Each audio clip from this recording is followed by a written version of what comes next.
Bonjour à toutes, bonjour à tous. Très heureux de vous retrouver comme tous les samedis sur la radio qui mouille le maillot Sport FM 100 ans.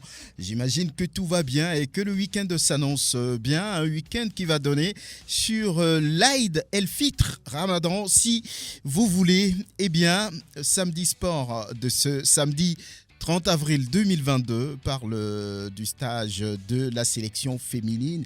Et puis, dans la foulée, le tirage au sort de la CAN à venir au Maroc en juillet prochain. Le Togo hérite du Cameroun, de la Tunisie et de la Zambie. On verra ce que ça donne avec les réactions. Les U20 s'apprêtent pour le tournoi UFOA.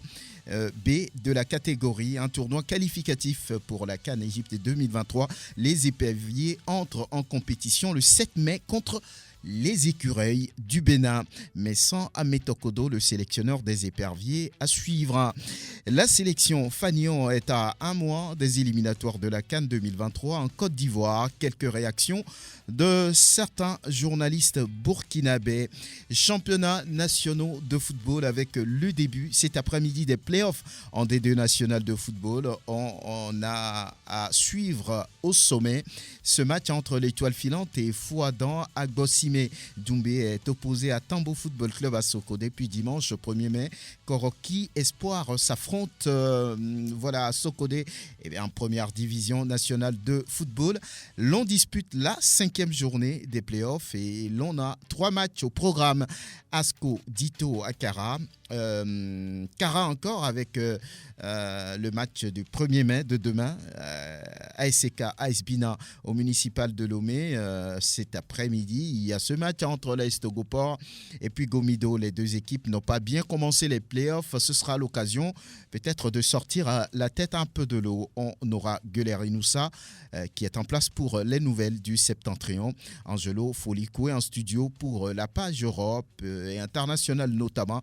Les majeurs, les demi-finales allées de la Ligue européenne des champions, Sport Meca, la vitesse, le MotoGP, la Formule 1 ou encore la NBA avec les playoffs. Là aussi, quand va-t-on commencer le championnat national de football féminin? La date, visiblement, c'est le 14 mai 2022 pour le coup d'envoi. On verra bien.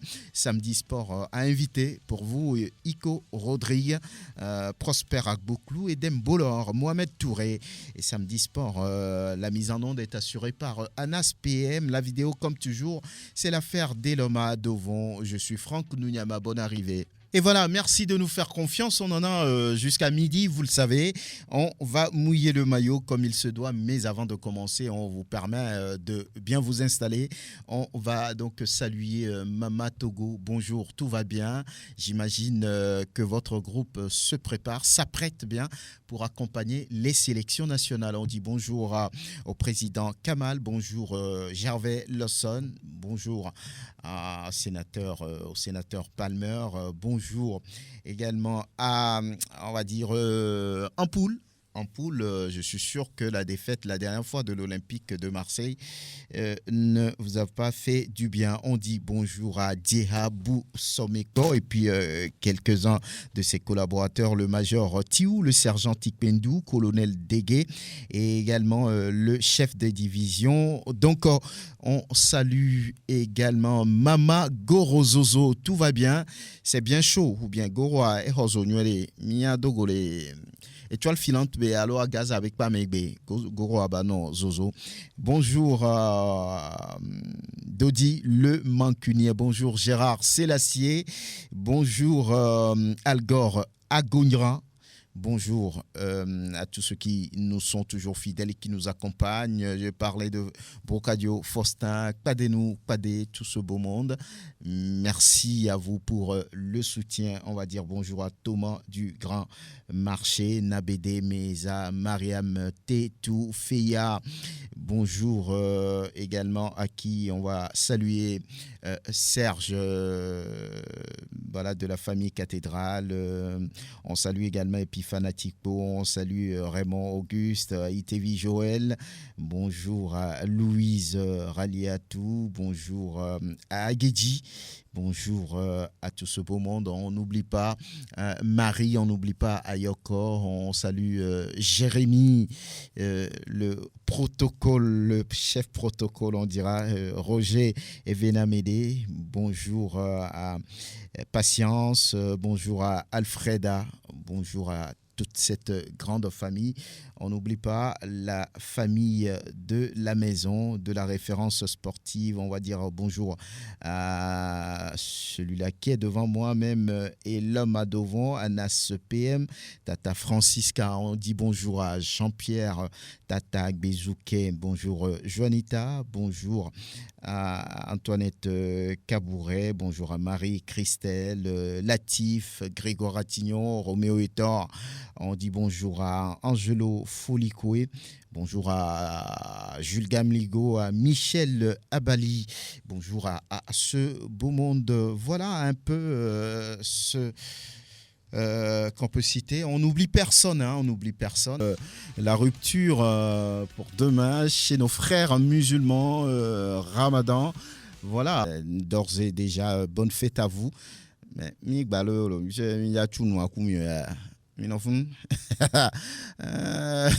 voilà, on va commencer comme chaque fois. C'est la première partie de cette émission Samedi Sport sur Sport FM, la radio qui mouille le maillot. On va commencer avec la page Europe et toujours on reçoit Angelo Foliko et c'est juste après ça. Et comme toujours, on démarre avec la page Europe et internationale et comme toujours, c'est avec Angelo Foliko. Bonjour, bonne arrivée. Bonjour Franck, bonjour à tous ceux qui nous écoutent en ce moment. C'est le dernier jour du mois d'avril. Quelque chose à retenir? Bon, rendre grâce à Dieu pour les activités que nous avons eu à faire. On est en bonne santé. Je pense que c'est l'essentiel. Rester toujours en mode gratitude. Voilà, c'est l'essentiel de toutes les façons. Si on n'a pas la santé, on ne peut rien faire. Et l'on va commencer avec la Ligue européenne des champions et les demi-finales qui ont été disputées cette semaine, vous le savez, les matchs allés. Alors, on a ce match entre City et puis le Real d'abord. Que retenir ? Retenir simplement que les deux équipes nous ont produit du spectacle.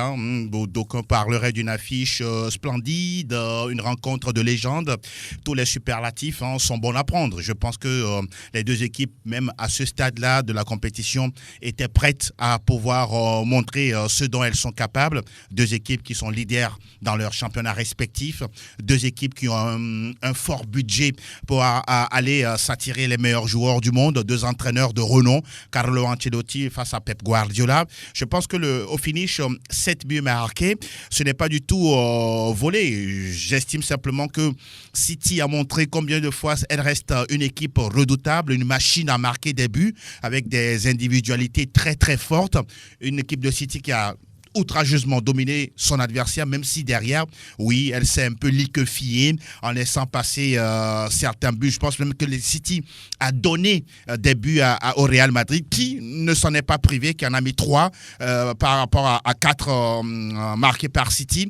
Je me dis qu'il y a encore match lors de la manche retour, mais toujours est-il que sur cette manche aller, on a vu du spectacle et en même temps également des déchets au niveau des deux défenses. Qu'est-ce qu'on peut dire par rapport au match retour si l'on considère les exploits réalisés par le Real sur les deux derniers matchs, le match contre le PSG et puis le match contre Chelsea? La réalité à refuser, c'est de voir le Real Madrid faire 90 minutes sans marquer le moindre but. Qui plus est au Santiago Bernabéu, quand on est à 1 voire 2 marches d'une finale où, en tout cas, personnellement, je n'attendais pas cette équipe-là pour disputer une édition avec une finale à la clé.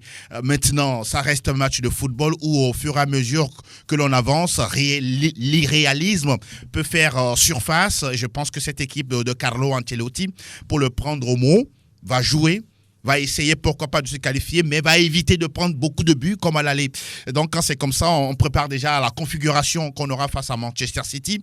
City, oui, a aussi envie de se hisser en finale, histoire pourquoi pas d'arriver à laver cet affront-là, à remporter, soulever la Champions League, une compétition très prisé par la plupart des escouades. Oui, City peut aussi arriver, pourquoi pas, marquer des buts, à se qualifier, mais toujours est-il qu'il y a cette magie-là qui accompagne cette équipe du Real Madrid. Mais moi, je le dis, si ce Real-là arrive en finale et arrive à gagner la compétition, ce sera une arnaque simplement. Maintenant, il faut aussi y arriver, à croire en son destin. De toutes les manières, que le meilleur gagne. Que le meilleur gagne. De toutes les façons aussi, il y a eu des clubs qui n'ont rien prouvé, mais qui à l'arrivée ont gagné. Et l'autre demi, c'est bien celle-là entre Liverpool et puis les sous-marins jaunes. Villarreal, à l'arrivée 2-0 pour Liverpool, on s'y attendait un tout petit peu. Oui, peut-être en prenant l'élément qu'on joue à domicile, à Anfield Road, avec un public extraordinaire, merveilleux, qui vous pousse du début jusqu'à la fin. Oui, au finish, on pourra simplement conclure que Liverpool est à sa place. Surtout qu'on a mis 2 buts sans en prendre. Quand c'est comme ça, Jürgen Klopp et sa troupe peuvent en tout cas espérer être en finale, quoi. Même si à la Ceramica, oui, les sous-marins jaunes vont essayer de titiller, de bousculer cette équipe de Liverpool qui, ma foi, par endroit joue avec un peu de suffisance ou peut-être de façon inconsciente voit un peu l'adversaire de haut, mais toujours est-il que la réalité c'est qu'ils ont tellement de qualités individuelles, donc le tout avec une force collective qui ne dit pas son nom. Je pense que Liverpool, mine de rien, oui, de façon sérieuse, a déjà son ticket pour la finale, même si Villarreal, certes, peut également, pourquoi pas, renverser les choses, mais pour moi, ça reste hypothétique. Liverpool va tout faire pour quand même arracher ce billet qualificatif pour la C1. On est en football et on peut dire que tout est possible, ce qui nous permet d'aller vers les majeurs. Les majeurs est là où nous atterrissons pour la première fois. C'est bien sûr la 35e journée de la Première Ligue anglaise. Et ce match entre Newcastle et Liverpool, Liverpool n'a pas droit à l'erreur. En début de saison, Liverpool n'était pas tout de suite attendu dans le trio de tête, vu les performances un peu en dents de scie, parce que Chelsea était vraiment en place et ne lâchait absolument rien. Mais au fur et à mesure, on a retrouvé une équipe de Liverpool de la QV 2019-2020, une équipe inarrêtable, insaisissable, injouable même, je pourrais dire.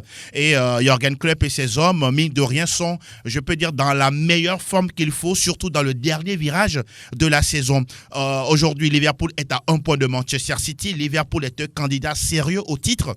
Et à cela, il faut que Liverpool gagne tous ses matchs. Je dis tous ses matchs en comptant sur un faux pas de Manchester. Citizens. Exactement. Si ce n'est pas le cas, alors là, Liverpool pourra peut-être dire adieu au Graal. Maintenant, on sait également que Liverpool est en lice pour 4 trophées majeurs. Ils ont remporté déjà la Coupe de la Ligue. Ils sont en lice pour la Ligue des Champions, le championnat et puis une finale de FA Cup face à Chelsea.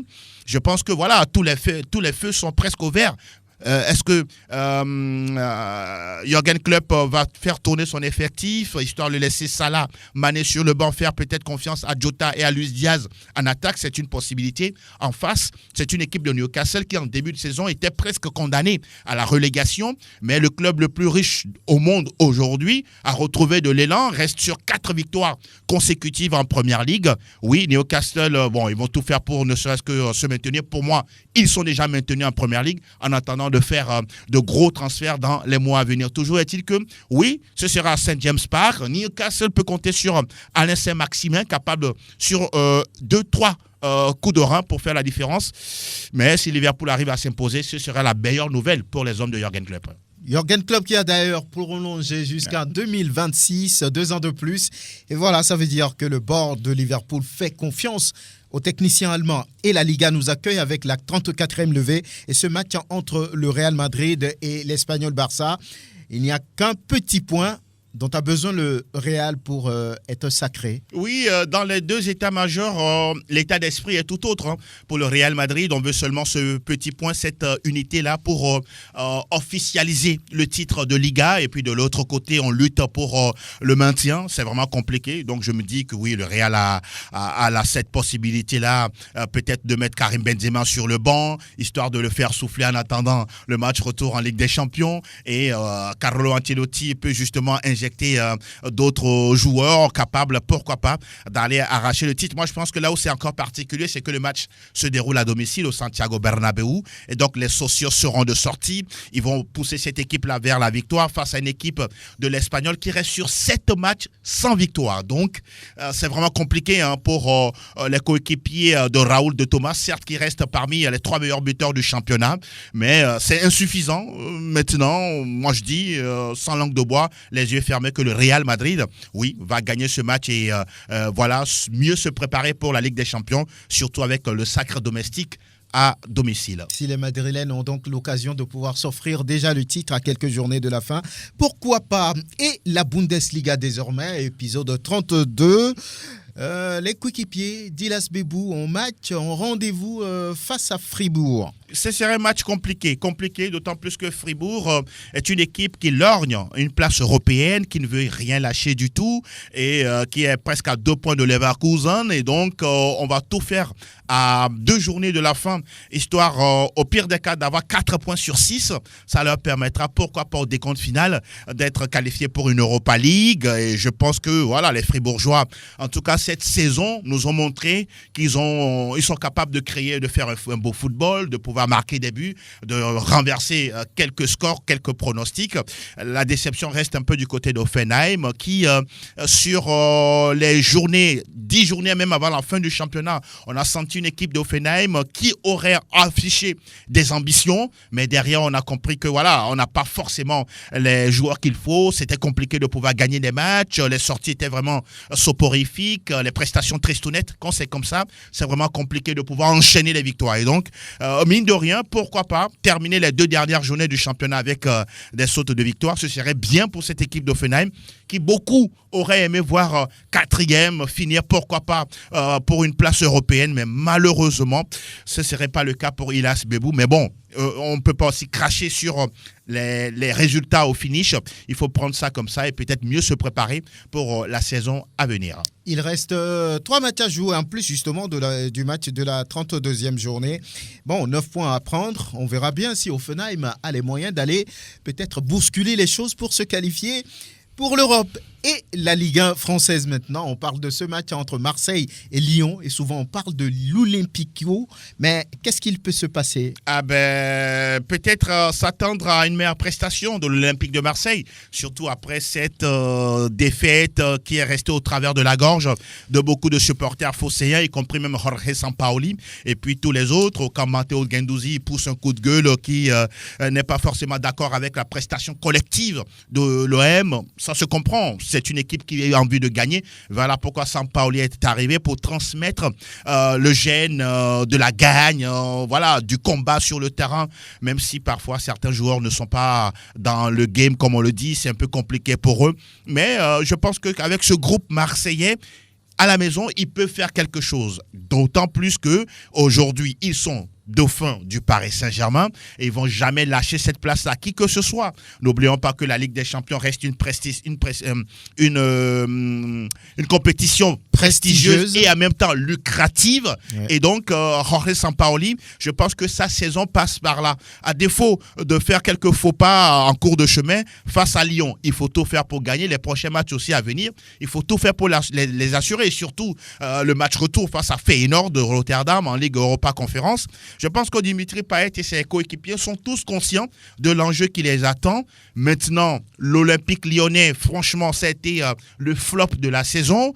Même si c'est Peter Bosz qui est toujours aux affaires. Entre-temps, on a failli le renvoyer. Mais bon, par moment, Lyon refait surface, retrouve sa crinière et son rugissement face à certains adversaires. Ils ont passé 5 buts la dernière fois face à Montpellier. Ça veut dire qu'ils sont capables de marquer. Ils ont cette capacité de faire de bonnes choses. Karl Toko et Cambi, par exemple. Moussa Dembélé, Paqueta ou encore Cacré. Oui, ce sont des joueurs de bonne valeur, de grande valeur, mais attention, face à l'Olympique de Marseille, ils peuvent passer, mais attention également, l'Olympique de Marseille a le devoir de gagner et surtout de rassurer ses supporters avant la demi-finale de la Ligue Europa Conférence face à Feyenoord de Rotterdam. Et c'est la Ligue 1 française qui met fin au majeur, à la rubrique Ballon rond. Nous allons maintenant parler de la vitesse du sport méca. Et on va commencer avec le MotoGP. Et on se demande si Quartararo, qui a pris, on va dire, le devant des choses après le Grand Prix de Portimao au Portugal, est-ce qu'il est favori à Jerez en Espagne? Naturellement, et qu'il est favori. Naturellement, même si la dernière fois à Portimao, peut-être certains ne l'attendaient pas, mais je pense qu'il a fait forte sensation en remportant ce Grand Prix, du côté du Portugal. Jerez, il connaît très bien les terres espagnoles. Il a souvent même eu la grâce de pouvoir gagner sur ce circuit. Donc, naturellement, pour moi, il est favori. Il connaît très bien les circuits, les virages. Et sa moto également, mine de rien, va de mieux en mieux. On se rappelle qu'en début d'essai libre, la première séquence, il a chuté parce qu'il y avait quand même de la pluie la veille. Et donc, la piste n'était pas suffisamment sèche. Et donc, voilà pourquoi il a essayé en tout cas de rester sur sa moto, même si quand il est descendu, on l'a vu boitiller un tout petit peu, mais bon, plus de peur que de mal. Il n'y a pas à avoir du sang d'encre par rapport à Quartararo, mais au même moment, je pense qu'il y a d'autres duels attendus. Quartararo, oui, la dernière fois a gagné à Portimao. Zarco n'était pas loin. Deuxième. Donc, vous comprenez que de l'autre Français également n'a pas dit son dernier mot. Et Brad Binder et tous les autres, de toutes les manières, Quartararo aujourd'hui, ma foi, fait bien d'être leader du championnat du monde, d'autant plus qu'il est tenant du titre. Et quand c'est comme ça, ça donne une certaine confiance, un certain degré de savoir-faire sur le circuit. J'estime simplement que c'est à lui, encore une fois, d'aller s'imposer et de distancer les autres qui veulent lui chipper cette place de patron du circuit de MotoGP. De toutes les façons, il a été 4 fois poleman sur ce circuit. Oui. Il a remporté 2 fois déjà, Quartararo.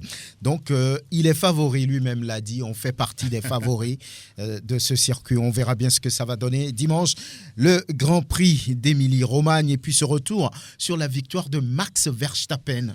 C'était pas forcément attendu, hein. Beaucoup espéraient avec une foi puissante la victoire de Charles Leclerc avec Ferrari qui revient au devant de la scène sur les 4 premiers Grands Prix de la saison. Ça fait 2 victoires pour Charles Leclerc et puis 2 également pour Max Verstappen. Hamilton est un peu loin dans la hiérarchie. La dernière fois, on a vu Charles Leclerc qui a manipulé de façon maladroite sa monoplace. Derrière, il a laissé beaucoup plus de secondes, voire des points. Et voilà, Verstappen ne s'en est pas privé. Il est allé au fond, il a mis le pied sur le champignon et il a fini premier aux grandes dames des tifosi qui espéraient vraiment que la Scuderia l'emporte sous les yeux d'un certain Valentino Rossi, justement, qui était présent. Donc, je me dis, Verstappen, ça ne m'étonne pas qu'il revienne rapidement au devant des choses. On se souvient qu'en début de saison, on s'est dit qu'il faut attendre les 5 premiers Grands Prix de la saison pour voir exactement ce que Verstappen pourra encore redonner, ce qu'il a encore dans le ventre, à prouver à qui plus un. Je pense qu'aujourd'hui, oui, il est à sa place et c'est bien pour, on pourra dire, le redémarrage d'une nouvelle partie de saison au niveau du Grand Prix automobile. Et la lutte s'annonce acharnée entre le champion sortant le tenant du titre, on va dire Max Verstappen, et puis la Ferrari qui a retrouvé sa puissance. Oui. On va avoir ce duel entre, on va dire, le monégasque Charles Leclerc et puis le néerlandais Max Verstappen. La balle orange maintenant, la NBA. On se retrouve du côté des États-Unis, vous le savez. Et puis cette cuisante élimination des Nets par Boston. C'est incroyable. C'est incroyable parce que je ne voyais pas les Nets aussi être humiliés. Parce que là, moi, je parle d'une humiliation de la part de Boston qui a développé un basket costaud, défensivement très, très fort. Vous prenez des joueurs comme Marcus Smart qui a fini même pour le compte de la saison régulière, meilleur défenseur de la saison, ce qui est assez rare pour un meneur 3. Aujourd'hui, c'est une équipe collectivement très très forte de Boston qui est en place, qui a tout simplement fait ce qu'on appelle le sweep en NBA 4-0 face aux Nets, qui n'ont jamais réussi à revenir dans les matchs. Kevin Durant et Kyrie Irving, oui, ils ont essayé toutefois de sortir le grand jeu, mais à la fin, souvent, c'est Boston qui arrive à gagner. Ouais. Donc, c'est un peu ça reste un peu le cheveu sur la soupe.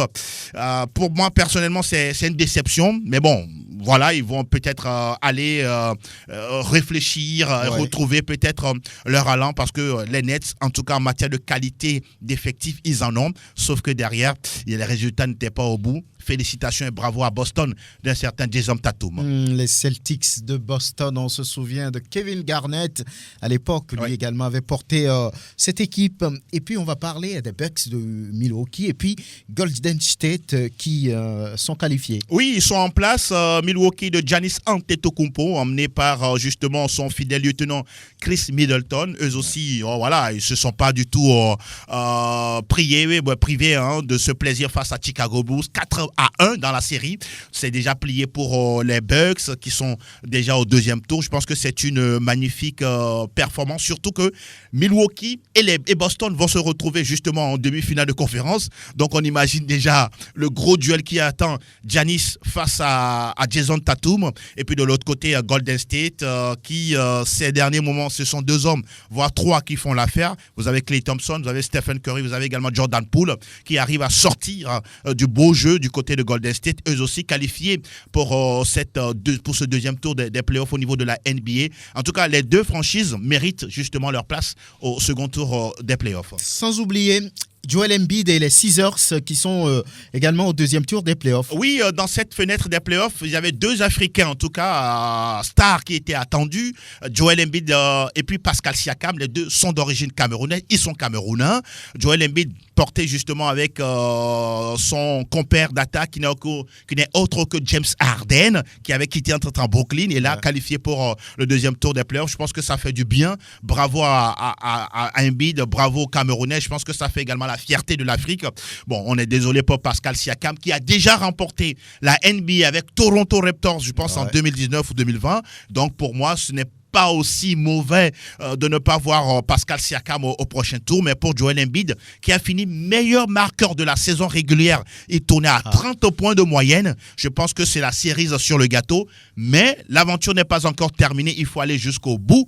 Pourquoi pas, avec les Philadelphia 76ers, remporter la fameuse bague. Ça va être difficile, mais comme on le dit, tout est possible en sport. Tout est possible. Félicitations aussi à James Harden, la barbe, qui quelque part a bien fait de quitter les Brooklyn. on pourra le dire, on pourra le dire ici. Voilà. Angelo Folico, on a terminé. On va souhaiter déjà un bon mois demain à tout le monde. Vous le dites bien. Je pense que voilà, on va souhaiter la bonne santé, la bonne humeur et surtout voilà les moyens qu'il faut pour travailler dans les bonnes conditions. Je pense que quand vous avez tout ça, vous ne faites qu'accomplir votre mission sur la terre.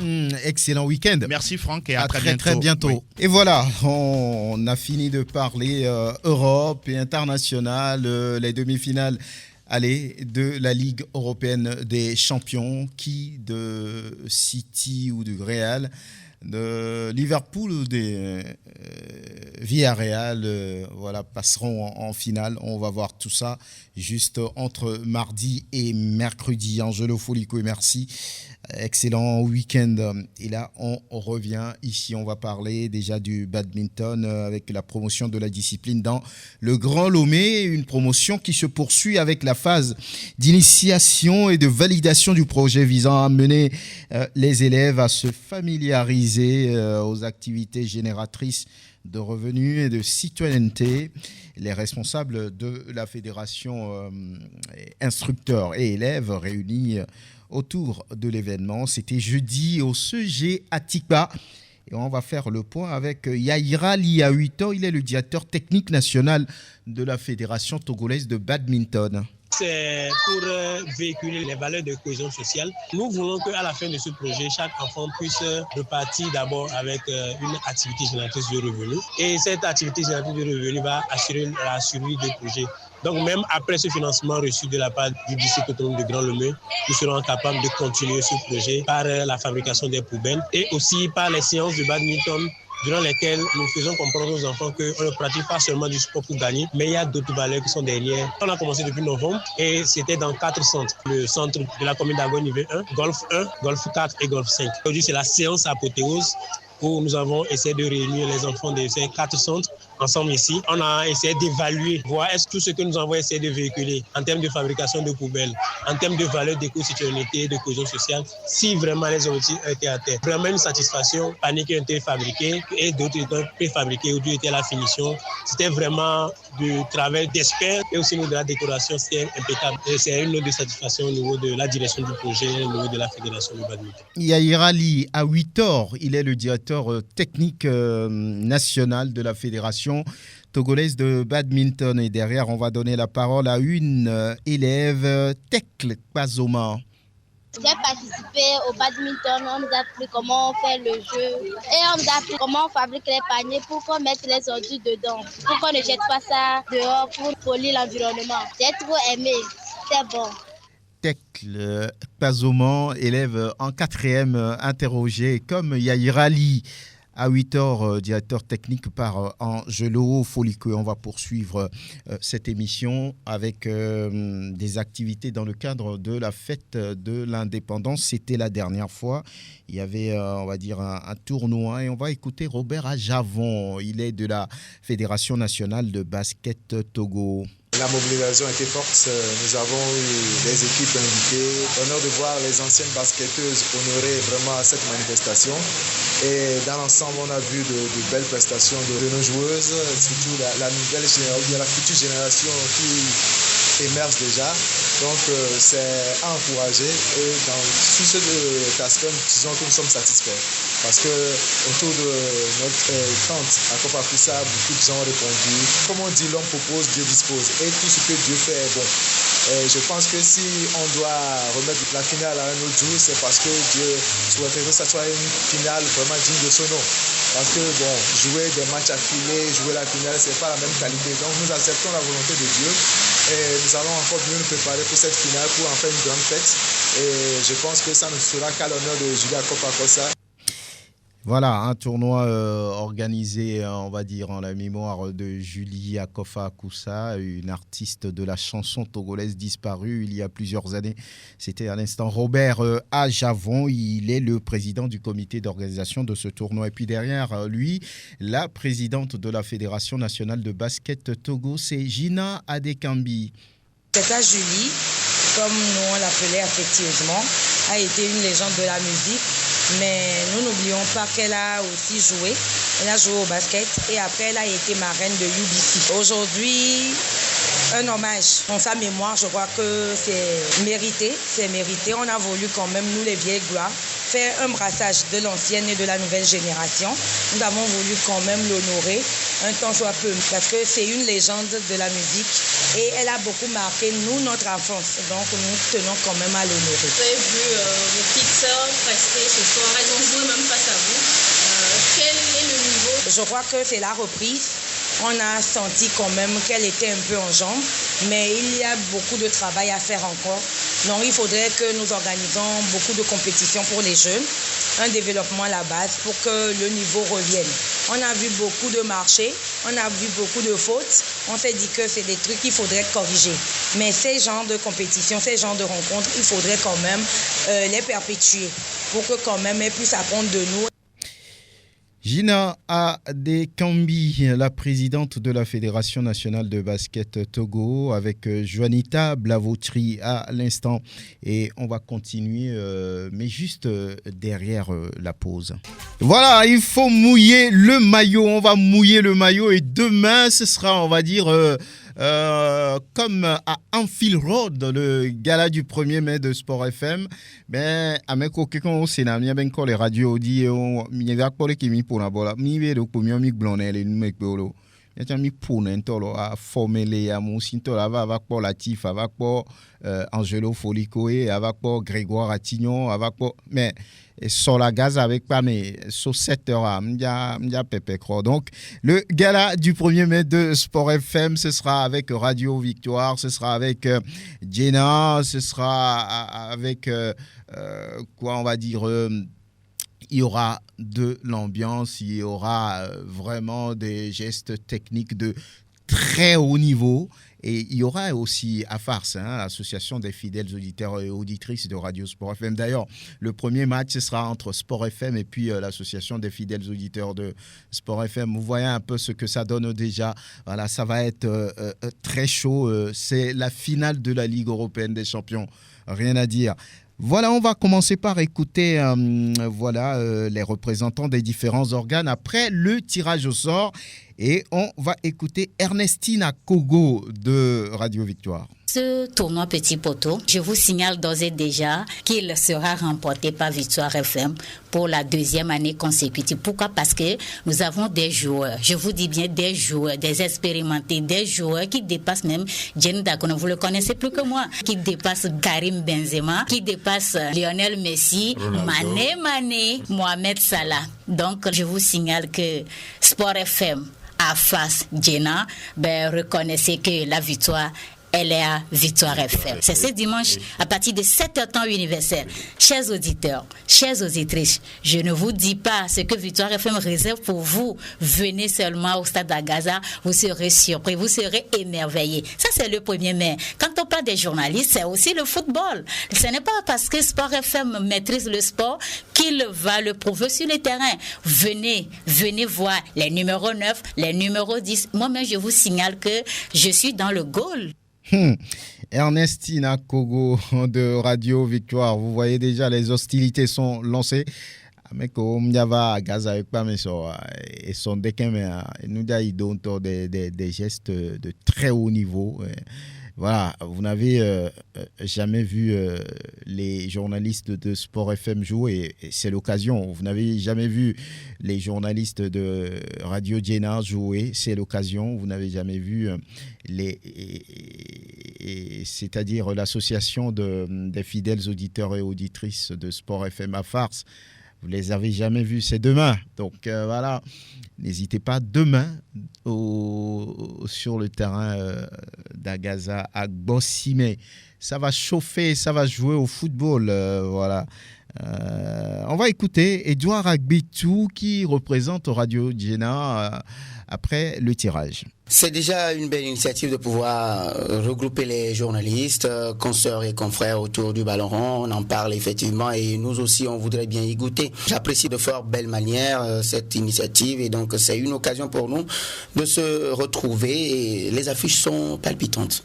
Voilà. Et vous, justement, Radio Jenna, vous jouez Victoire FM. Je rappelle que je suis en ma qualité de joueur pour l'instant, tenant du titre, parce que j'ai joué sous les couleurs de Radio Carré Jeune, et pendant ce temps, on a battu véritablement Victoire FM. Je me retrouve à Jenna pour cette édition, ce qui voudrait dire que oui, j'ai déjà l'expérience de ce genre de tournoi, et j'envoie justement un message assez fort, un signal assez fort à Victoire FM de faire extrêmement attention, parce que ça ne serait pas du jus, ça serait véritablement du pain dur et comme au temps de Kaiser. Donc c'est un message assez fort pour eux, pour leur dire que oui, certes, Radio Jenna est nouvelle dans cette compétition, mais on viendra véritablement pour gagner parce que oui, l'expérience est déjà là. Voilà, Edouard Agbitou de Radio Jenna. Voilà, il y a rien à dire, c'est lancé. Les hostilités, ça commence déjà. Et le rendez-vous, c'est demain à Bossimé, au terrain d'Agaza pour jouer ce gala du 1er mai. Initiative de Radio Sport FM. Voilà, vous allez voir du spectacle, rien que du spectacle demain. C'est sûr. Sport FM, la radio qui mouille le maillot, samedi sport de ce 30 avril 2022. C'est le dernier jour du mois d'avril. Bientôt, on va passer dans le mois de mai, le 5e mois de cette année 2022. Déjà, plein de bonheur pour ce nouveau mois qui s'annonce d'ailleurs. Voilà, on va pouvoir continuer. On va parler du championnat scolaire avec les phases finales. Les phases finales dans les régions, les finales régionales qui ont été disputées hier. Il y avait match à Thiévier, il y avait match à Lomé, il y avait match à Dapaon, il y avait match à Sokodé. Voilà, donc c'était plusieurs finale de la phase régionale, en attendant la phase nationale qui s'annonce pour le mois de juin, début juin, on va dire. Mohamed Touré, bonjour, bonne arrivée. Bonjour Franck, bonjour à tous les auditeurs de la Radio France Sportive. Tout va bien? Oui, très bien, très bien. Très bien. Alors, on va commencer par parler de ce match qui a été disputé hier, on va dire, à Takpamé, avec la victoire de Glécopé. Et on va commencer par écouter le coach de cette équipe victorieuse, Amédeka Kofi. Je suis très content d'avoir rapporté la coupe. Ça m'intéresse trop. J'ai encouragé mes poussins pour qu'arriver à la phase nationale, ils puissent bien travailler encore. Oui, en deuxième période, vers la fin, on a senti un petit relâchement. C'est la fatigue de mes poussins. Maintenant, qu'est-ce que vous attendez faire pour mieux préparer la phase nationale? Je vais continuer l'entraînement avec mes joueurs pour qu'arriver à Lomé, on puisse encore rapporter la coupe. Je remercie toute la population du Glécopé, plus le directeur, M. Damali, et moi, Dvain Adegno, en plus mes élèves. Voilà, à l'instant, la réaction de Amédeka Kofi, le coach de Glécopé, un club venu d'Agou et qui est très content d'avoir gagné cette finale de la phase régionale. Il y avait sur les lieux le directeur des cabinets du ministère des Sports et des Loisirs, Lemou Loniwa. Nous venons de suivre la finale des championnats scolaires, finale ayant opposé le CG Glécopé d'Agou et le CPL Danier, sanctionné par la victoire du CG Glécopé d'Agou. J'avoue que nous avons assisté à une rencontre âprement disputée entre les deux formations, les deux équipes, ce qui témoigne de la qualité du travail qui est fait par les encadreurs techniques, les encadreurs sportifs de la région et des établissements concernés, qui prouve également l'engagement du gouvernement à développer le sport à la base. Ce sport à la base qui permettra de constituer un vivier important permettant d'alimenter les équipes nationales togolaises. Et nous profitons de l'occasion pour dire un sincère merci à Madame la ministre des Sports et des Loisirs et son collègue de l'enseignement primaire et secondaire pour les efforts qu'ils ne cessent de déployer pour la régularité des championnats scolaires et universitaires dans notre pays. Lemou Loniwa, il est le directeur de cabinet du ministère des Sports et des Loisirs. Des propos recueillis par Touré Assimiou, oui, correspondant de Sport FM dans la zone aujourd'hui. Je pense que c'est le tour de l'athlétisme. Peut-être que nous aurons des nouvelles venant d'Atakpamé dans quelques instants avec les jeunes. C'était les jeunes. Il faut encourager le football à la base. C'est une compétition qui concerne les U15. Donc vous imaginez un peu ce que c'est. C'est pratiquement des tout petits. Voilà, le sport à la base, on essaie, on tente de faire quelque chose, de jouer, de donner l'occasion aux élèves de pouvoir jouer. C'est bien. Oui, c'est très bien. Je pense que sur ce plan, nous sommes largement en retard par rapport à certains pays. Nous avons vu des sélections cadettes du Mali, du Ghana, du Nigeria. Je pense que si aujourd'hui on se réveille, bon, ce n'est pas trop tard. Donc je pense que c'est la chance pour l'actuelle génération qui est concernée. Il ne faut pas que cela s'arrête à une seule compétition. Peut-être, tu vois, quand nos dirigeants s'investissent dans certaines choses, peut-être que c'est pour avoir quelque chose. Mais ils n'ont pas de projet à long terme. Sinon, des choses comme ça, des compétitions ne peuvent pas s'arrêter. Tout à l'heure, j'ai écouté la déclaration du directeur des cabinets ou bien de l'attaché en disant qu'il félicite le gouvernement. Ce n'est pas maintenant qu'il faut féliciter le gouvernement. Donc, c'est quelque chose que le gouvernement devait faire depuis. Ce n'est pas une innovation que personne attend au Togo. Donc, je pense que c'est le droit du gouvernement de le faire. Donc, ils n'ont qu'à continuer dans ce sens. Puis je pense que si cela se faisait avant et régulièrement, Franck, je pense qu'on aurait plusieurs à débattre au Togo. Donc, parce que quand vous voyez dans les coins des villages reculés le football, mais malheureusement, personne n'a les yeux pour voir. Et nous perdons des talents comme ça, des valeurs sûres. On ne fait que ce que nous en avons. Donc je pense que c'est ce qui doit continuer. Ça doit continuer. La phase finale va commencer en juin, certainement selon le programme établi. Et Sport FM, comme hier, sera sur ces matchs pour vous faire vivre, on va dire, ces ambiances au niveau des jeunes, au niveau des U15. Voilà, hier, c'était bien animé sur les ondes de la référence sportive, la radio qui mouille le maillot avec ses correspondants qui appellent d'un peu partout pour parler de ce qui se fait tant à Dapaon, tant à Sokodé, à Takpamé, à Thévié et puis à Lomé. On va continuer, vous savez, dans la semaine, il y a eu la finale de la Coupe de l'Indépendance qui a été disputée entre ASCO et puis ASK. Tout le monde donnait favori ASCO de Kara, mais à l'arrivée, c'est les conducteurs de la COSA qui ont surpris les Condona 2-0 avec un doublé de Foligro Gbagdouegan que vous allez d'ailleurs écouter dans cette émission. Mais on va commencer d'abord par les managers de ces deux clubs. On commence par le perdant, Abalo Dossé.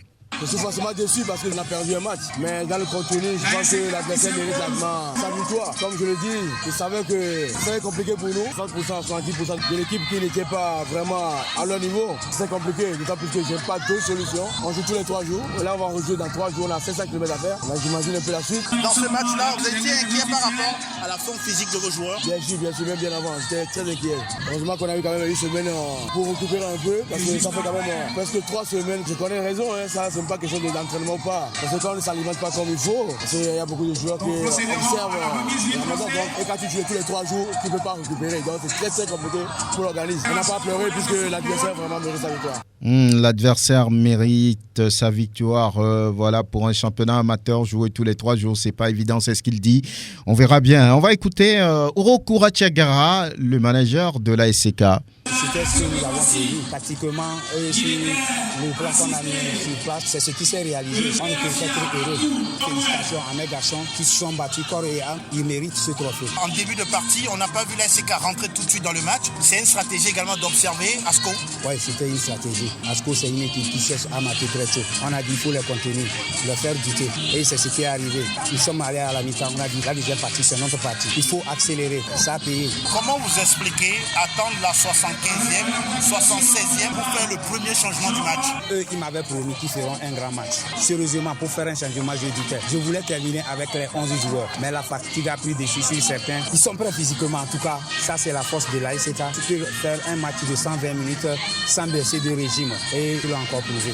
Voilà, Uro Kurachagara. Au moment où Abalo Dossé dit que les joueurs sont fatigués, son alter ego de la SCK, Uro Kurachagara, dit que physiquement, ces joueurs sont prêts et qu'ils peuvent tenir sur 120 minutes. Voilà.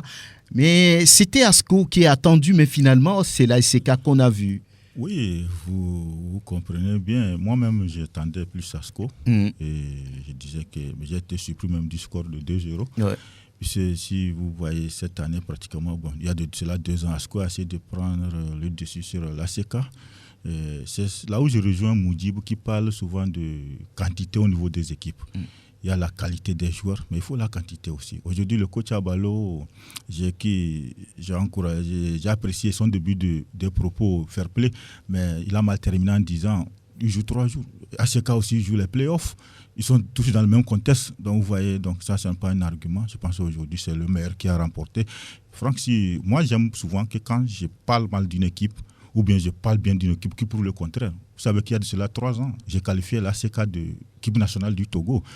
Mais la fois passée, lorsque j'ai suivi le match de l'ASK face à Dito, mais je me suis posé la question, mais est-ce que c'est ces joueurs-là qui gagnent les gens au Nord? Donc ça dit que les clubs du Nord vraiment ne valent absolument rien. Mais aujourd'hui, l'ASK a prouvé le contraire. C'est ça une équipe. Aujourd'hui, quand vous êtes fort, et vous baissez, il faut comprendre qu'il y a quelque chose qui ne va pas corriger le tir. C'est ce que peut-être l'entraîneur Chagara essaie de corriger. Et ça, c'est bien pour l'ASK. Quand vous voyez même au niveau des playoffs, l'ASK essaie de se relancer. Donc aujourd'hui, tout est relancé au niveau des playoffs. Donc ça, il n'y a rien à dire. C'est le meilleur qui a remporté. C'est le meilleur qui a gagné. C'est le côté physique qui a fait la différence. Asco était fatigué. Ils ont mis la pression en début de partie. Et puis après, qu'est-ce qu'il s'est passé? C'est la qualité des joueurs. Qu'est-ce qui a fait aujourd'hui cette force de la SCK? Le coach vient de dire aujourd'hui que même son club peut tenir 120 minutes. Ça veut dire qu'il y a un travail de fond qui se fait là-bas. L'équipe, ce n'est pas seulement ce que je viens de dire, ce n'est pas seulement la qualité des joueurs, il faut la quantité. Et puis, quel joueur peut tenir pour certaines rencontres? Si vous jouez tous les 3 jours, il fallait prendre les précautions. Qu'est-ce qu'il faut faire? Donc, il y a des joueurs spécialement. Peut-être ce n'est pas les 11, quand il parle de 120 minutes, ce n'est pas les 11 qui pouvaient tenir les 120 minutes, mais il y a des piliers, des pions sur lesquels ils comptent, qui essaient souvent de travailler sur le plan physique, qui essaient de couvrir la faiblesse des autres. Donc, vous voyez, je pense que l'ACK mérite largement à voir même les propos des 2 entraîneurs. Ça veut dire que même bien avant le match, l'entraîneur à Balo déjà été vaincu. Donc celui-ci était fort mentalement. En venant, il sait que quel que soit le cas, nous allons pour gagner la rencontre. Parce que psychologiquement, l'entraîneur à Balo te disait que déjà là, la fatigue des joueurs, nous jouons tous les 3 jours, donc même si on nous gagne, ce n'est rien. Alors que celui-ci dit, nous allons pour jouer, quel que soit le temps, nous allons rencontrer la victoire. Et c'est ce qui a fait la différence. Très bien. Edem Bolo, bonjour, bonne arrivée. Bonjour Togbi Franck, bonjour Sport FM, salut Sport. Je suis un roi même, je ne sais pas. Oui, tout va bien. Alors, voilà. Alors, on va parler de ce match, de cette finale de la Coupe de l'Indépendance. C'était la dernière fois. Tout le monde disait oui. Bon, de toutes les façons, c'est les Condona qui vont prendre le dessus. Mais sur le terrain, ASK a montré autre chose. Bien évidemment, pourquoi les gens avaient pronostiqué en faveur de ASCO de Kara, c'est par rapport au dernier match entre les 2 clubs. Vous savez qu'il y a déjà eu cette saison 3 rondes entre les 2 équipes, 2 au niveau de la phase régulière et puis un round au niveau de la phase de play-off. Donc les 2 premiers rounds se sont soldés sur un score de parité et le dernier round a été remporté par ASCO de Kara. Donc on se disait que cette équipe d'ASCO de Kara était favori naturel de cette Coupe de l'Indépendance. Mais comme on le dit souvent, une finale, ça ne se joue pas, ça se gagne. Je pense que c'est ce que a essayé de faire l'ASK la dernière fois, en prenant rapidement cette équipe dans les toutes premières minutes de jeu, assiéger le camp de ASCO de Kara. On avait quand même l'ambition au niveau de l'ASK de remporter ce trophée. Je crois que c'est le parcours de l'ASK en phase régulière qui nous font dire que ASK n'était pas vraiment au point pour remporter ce trophée. Surtout vers les dernières journées de la phase régulière, ils ont titubé un peu, ça a vacillé. Le rendement était en dents de scie. Alors qu'au niveau de ASCO de Kara, voilà, le rythme était constant. Mais je pense que c'est une défaite qui est la bienvenue au niveau de ASCO de Kara, parce que les victoires étaient l'arbre qui cachait la forêt. Il y a beaucoup de manquements au niveau de cette équipe. C'est une équipe qui est totalement au-dessus. Je pense que cette défaite va faire redescendre un peu l'équipe d'ASCO de Kara. On va se dire qu'il y a beaucoup de travail à faire. Au niveau des joueurs aussi, je pense que psychologiquement, il faut refaire un travail. Il ne faut pas jouer avec un complexe de supériorité. Je pense que ASK, comme l'a dit mon cher grand frère tout à l'heure, mérite largement sa victoire sur ce match contre ASCO de Kara. Mais l'essentiel qu'on peut retenir, c'est que la coupe est restée au niveau de la COSA, quoi. C'est entre les frères de la COSA. Voilà, Prosper Agboklou, bonjour. Merci Franck, merci à tous ceux qui sont autour de la table. Oui, tout va bien. Par la grâce de Dieu. Oui, vous étiez également au stade la dernière fois pour cette finale de la Coupe de l'Indépendance, édition 2022. Oui, on se disait, oui, c'est ASCO, les Jaunets Noirs qui vont passer, mais là, c'est ASK qui a dominé, on va dire. Ce n'était même pas, on va dire, une surprise quelque part lorsqu'on voit toute la partie, toute la rencontre. ASK a fait la différence. ASCO était impuissant. Oui, vraiment impuissant. C'était un duel fratricide auquel on pensait encore assister. Moi, j'ai toujours dit que ces 2 équipes ne se quittent jamais. Mais depuis que ASCO avait gagné lors de la 2e journée, on s'est dit, que se passe-t-il des playoffs? Maintenant, ASK a su tirer les leçons du passé. Et c'est là où je félicite le coach Chagara, qui vraiment a su faire une bonne lecture. Vous avez vu, il a mis en place un système qui a obligé ASCO à jouer sur les côtés et jamais dans l'axe. Ce qui veut dire que le travail fourni par Agbeton, Balak et Mani Ils ont eu chacun un carton jaune avant les 20 minutes, mais l'équipe est restée toujours en place. Les joueurs faisaient toujours leur match. Et en première mi-temps, ils ont fait douter Asco. Asco pensait qu'Asco allait manger. Les sondages que moi j'ai fait, même, y compris moi-même, on se dit que Asca va souffrir. Mais c'est une équipe qui a bien surpris. Et en deuxième mi-temps, vous avez vu comment est-ce que les choses sont déroulées avec un Cloupo étincelant, avec un Badoué, Folie, qui était présent. Et ensuite, vous avez vu même que les deux buts sont arrivés dans le même tempo. Ouais. Mais on va sur le côté, on sent devant le but, la défense est apathique et on marque. Donc je crois que je suis vraiment admiratif du jeu que cette équipe-là, ASK a produit la dernière fois. Et je crois que la victoire n'est pas volée. Et quand à la fin, j'ai vu son président d'honneur, Eladja Ama, sorti donc des vestiaires pour lever les bras, ça veut dire que la satisfaction était pour tout le monde. Et ASK même a su que la dernière fois, il a été mangé par ASK. Très bien, on va prendre la direction de Sokodé. Le temps pour nous de retrouver Guler Inoussa. Guler, bonjour. Bonjour Franck Nouyama, bonjour Prosper Abokou, mon frère et ami. Merci. Bonjour aux millions d'auditeurs, ceux qui suivent Sport FM. Je crois que nous continuons petitement et on va aussi, d'ici 2 semaines, attaquer aussi le football féminin. Tométikaï, on ne t'a pas oublié. Tout va bien. Très bien. Très bien. Alors, on va commencer. Et puis, bon, petitement aussi, j'ai l'impression que le carême aussi se termine. Oui, c'est pas une impression, ça se termine. C'est demain que vous allez rompre. On va nous être contents. Mais vous pensez que vous allez le faire seul? Là où vous vous trouvez, là, on va vous chercher, on va vous trouver. On va rompre ensemble. Je crois plus qu'à demain, 18h06, heure de Sokodé, heure de Sport FM, dès que je serai là après-demain, je crois qu'on va se retrouver peut-être derrière quoi nommer là, et puis bon, le boubou va... Ok, alors on va parler du retour de la SCK à Kara, voilà, après la victoire en finale de la Coupe de l'Indépendance. Oui, mais je crois que Prosper a presque tout résumé du match. Comme il a dit, Asco a été mangé par la SCK Football Club de Kara. Cette nuit a été une grande nuit à Kara, et puis aussitôt, le lendemain, ça pour le temps, le directeur sportif du club, le programme a été établi la nuit. Ils se sont retrouvés rapidement jeudi matin au stade de Kégué pour un dégraissage parce qu'ils savent qu'ils n'auront pas le temps nécessaire à Kara pour se préparer pour le match contre l'AS Finance. Et rapidement, aussitôt fini, ils ont repris la route jeudi, peu avant midi, pour se retrouver à Kara dans la soirée. Et la journée d'hier a été une journée très chargée pour cette équipe de l'ASK Football Club de Kara.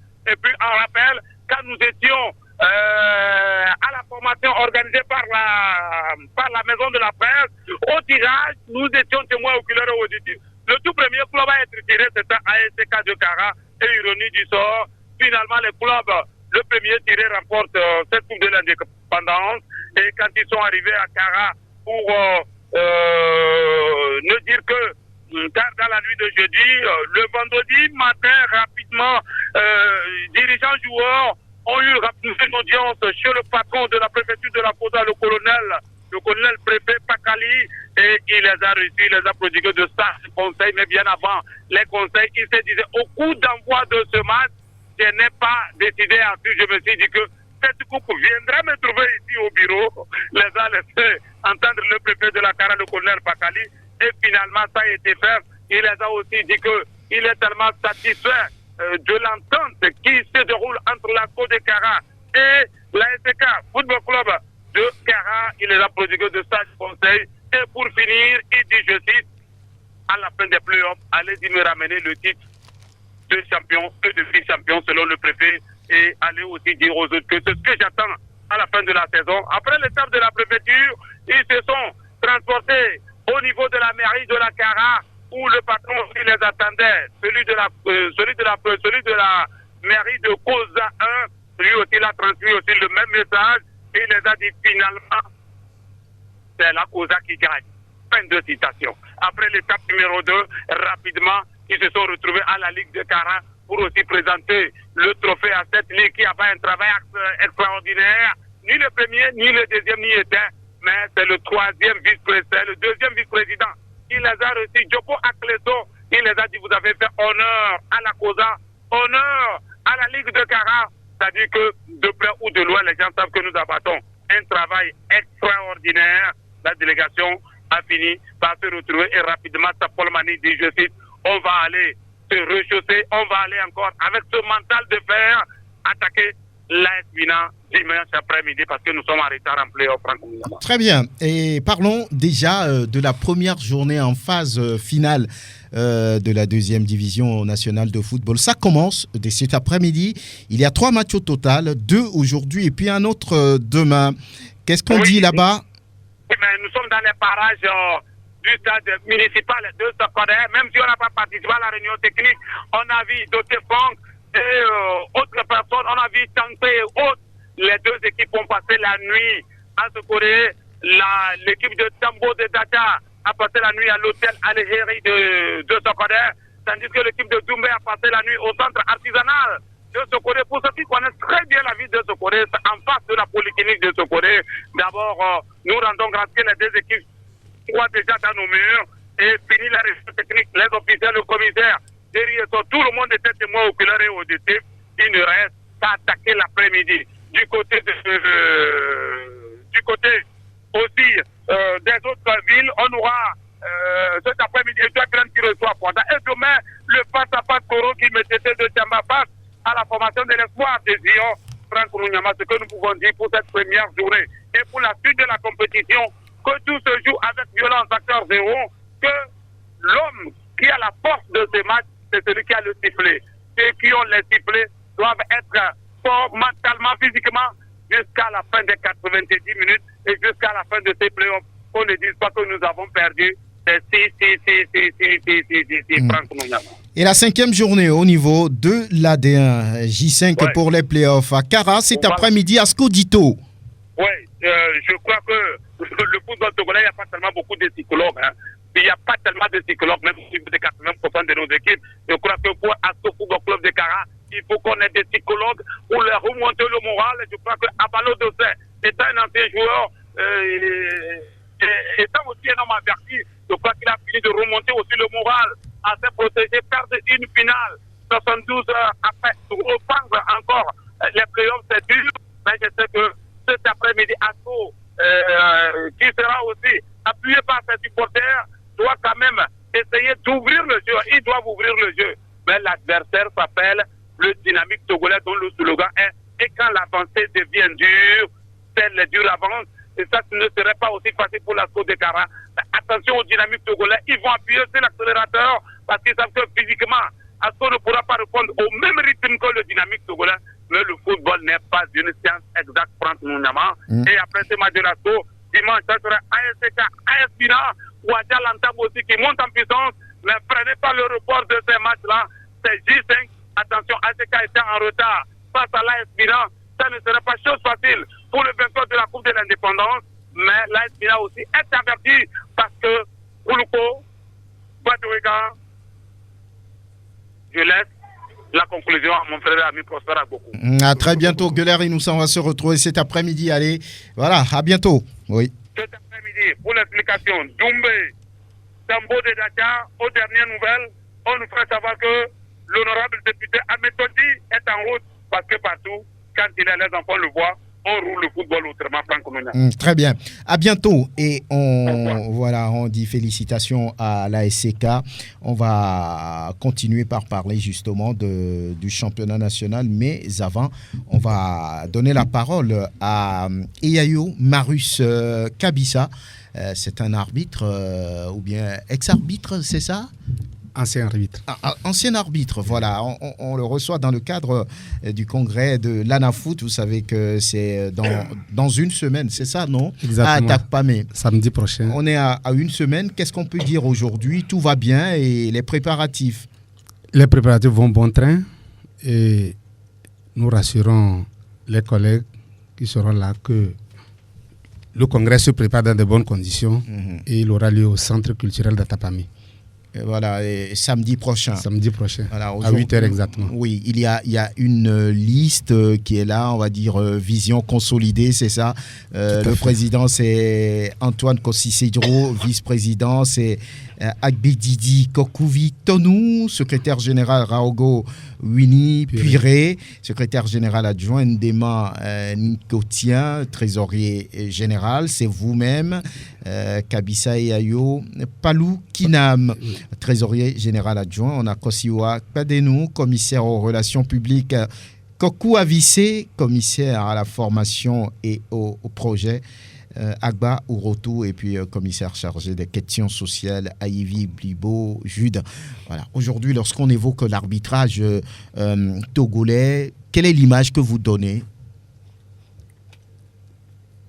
Disons, l'image de l'arbitrage togolais, tout dépend de la position où chacun se situe. Sinon, nous disons que l'arbitrage togolais se porte bien et les efforts sont en train d'être faits. C'est vrai que chacun s'est dit qu'on est absent sur le continent, sur la planète. Ben, on ne se lève pas un bon matin pour être là. Mais les autres sont là. Pourquoi pas le Togo? Chacun a son temps. Uh-huh. Nous travaillons, nous y serons très bientôt. Des pays, je posais la même question à Antoine Kossi-Sedro la dernière fois, des pays comme Djibouti, des pays comme Seychelles, île Maurice, personne ne les connaît pratiquement en matière de football, mais ils placent souvent leur arbitre au niveau des compétitions continentales. C'est du lobbying. Qu'est-ce qui fait qu'eux, ils sont souvent représentés par le Togo, à vos yeux? Bon, c'est vrai, il y a du lobbying qui se fait, le travail aussi. Nous travaillons. Bon, peut-être le lobbying va accompagner et nous travaillons. Nous osons croire que la fédération va nous accompagner dans cet effort-là. Il nous revient de vendre notre produit à l'extérieur et très bientôt, nous y serons. Et tous les arbitres sont membres de l'ANAFOOT ou bien il y en a qui ne vont pas avec vous? Bon, comme toute association, l'adhésion est libre et volontaire et ne peut pas forcer. Mais l'arbitrage ANAFOOT, on est membre à partir du grade de district. Parce que bon, les élèves arbitres ne sont pas encore considérés comme des arbitres. Donc à partir du grade de district, on peut y adhérer. Bon, il y en a qui n'ont pas encore y adhéré. Ils ont leurs propres raisons aussi. Mais la majorité des arbitres sont membres d'ANAFOOT. Alors, quel est le bilan que vous faites après 4 ans? C'est 4 ans, hein? Oui. Quel est le bilan? Il est bon, moyen, acceptable, passable, médiocre? On ne peut pas danser s'apprécier, mais je peux dire ici au Fort qu'au moins le bilan est satisfaisant. Au moins, aujourd'hui, vous et moi, au moins, partout où vous serez, quand on parle d'ANAFOOT, vous savez quand même qu'il y a une association ANAFOOT qui existe. Et c'est un travail de longue haleine. Nous avons travaillé. C'est vrai, la profession n'est pas de ce monde. Nous savons quand même qu'il y a encore des attentes sont grandes, mais au fur et à mesure, nous allons les combler. Qu'est-ce que vos membres vous demandent? Quelles sont leurs préoccupations? Qu'est-ce qu'ils vous disent souvent? Non. Comme vous le savez, l'ANAFOOT est une association qui doit œuvrer pour l'amélioration des conditions de travail, de vie des arbitres. Bon, ils nous demandent encore plus. Ils nous demandent la revalorisation peut-être des primes de match. Le projet habillement, nous avons fait une première partie. Nous pensons pour les saisons prochaines et que les conditions de travail et de vie de nos arbitres soient améliorées. Et vos relations avec la commission et puis le département? Nous entretenons de bonnes relations. Nous travaillons puisque nous parlons tous des mêmes arbitres et nous avons eu intérêt à collaborer pour l'émergence. Si nous voulons voir nos arbitres sur l'échiquier international, c'est ensemble et l'ANAFOOT, la commission centrale des arbitres et le département, ensemble que nous pouvons relever ces défis. Alors, quand on dit aujourd'hui que l'arbitrage togolais est corrompu, et puis avant certains matchs, il y en a des arbitres qui disent « Président, il y a les matchs au Adil au Kweto, et c'est moi qui vais faire votre match ». Est-ce qu'il y a ça? Vous en avez entendu parler, cette histoire de corruption? comment la comprenez-vous? Comment vous l'analysez-vous? Bon, c'est vrai, on dit souvent, ce qu'on n'a pas encore vu, on ne dit pas que ça n'existe pas. Bon, je ne peux pas dire que ça n'existe pas, mais je n'ai pas encore connaissance. Il se peut que ça soit vrai ce que vous dites. Et la corruption n'est pas seulement... Vous en avez entendu parler quand même? Bon, j'entends parler. Mais comme je n'ai pas vu, je n'ai pas de preuves, je ne peux pas me prononcer. Alors, mais ce qui est souvent, moi personnellement, ça n'engage que moi. Moi, ce qui me révolte, ce qui me pique, on parle seulement des corrompus, les habits sont corrompus. Bon, pourquoi? S'il y a corrompu, c'est qu'il y a corrupteur. Oui, on parle aussi d'eux, ceux qui font la corruption. On parle aussi d'eux. Je n'ai pas encore entendu. C'est souvent les arbitres qu'on indexe. On dit, bon, tel arbitre est corrompu. Quand on donnait non, lui là c'est un corrompu. Mais jamais je n'ai pas entendu parler de corrupteur. Que voulez-vous dire aux corrupteurs justement? Mais s'il y a corrompu, c'est qu'il y a corrupteur. Alors que le mal soit combattu sur tous les plans. Alors si on veut que la corruption s'arrête, il faut aussi que les corrupteurs arrêtent leur sale besogne. Alors, pour ce qui va arriver samedi, avez-vous un mot à l'endroit des arbitres, ceux qui viendront, voilà?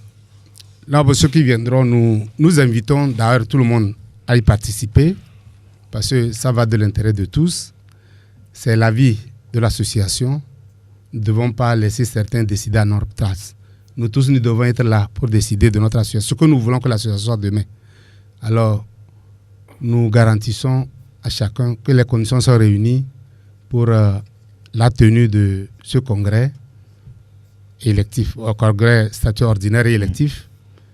Nous sommes arrivés, c'est Corona qui nous a retardé, sinon c'est depuis 2021. On devait organiser ce congrès. On l'attendait depuis. L'occasion nous est offerte qu'on aille discuter. Bon, ce que nous reprochons aux uns aux autres, on va se le dire et puis on fera route ensemble. Très bien.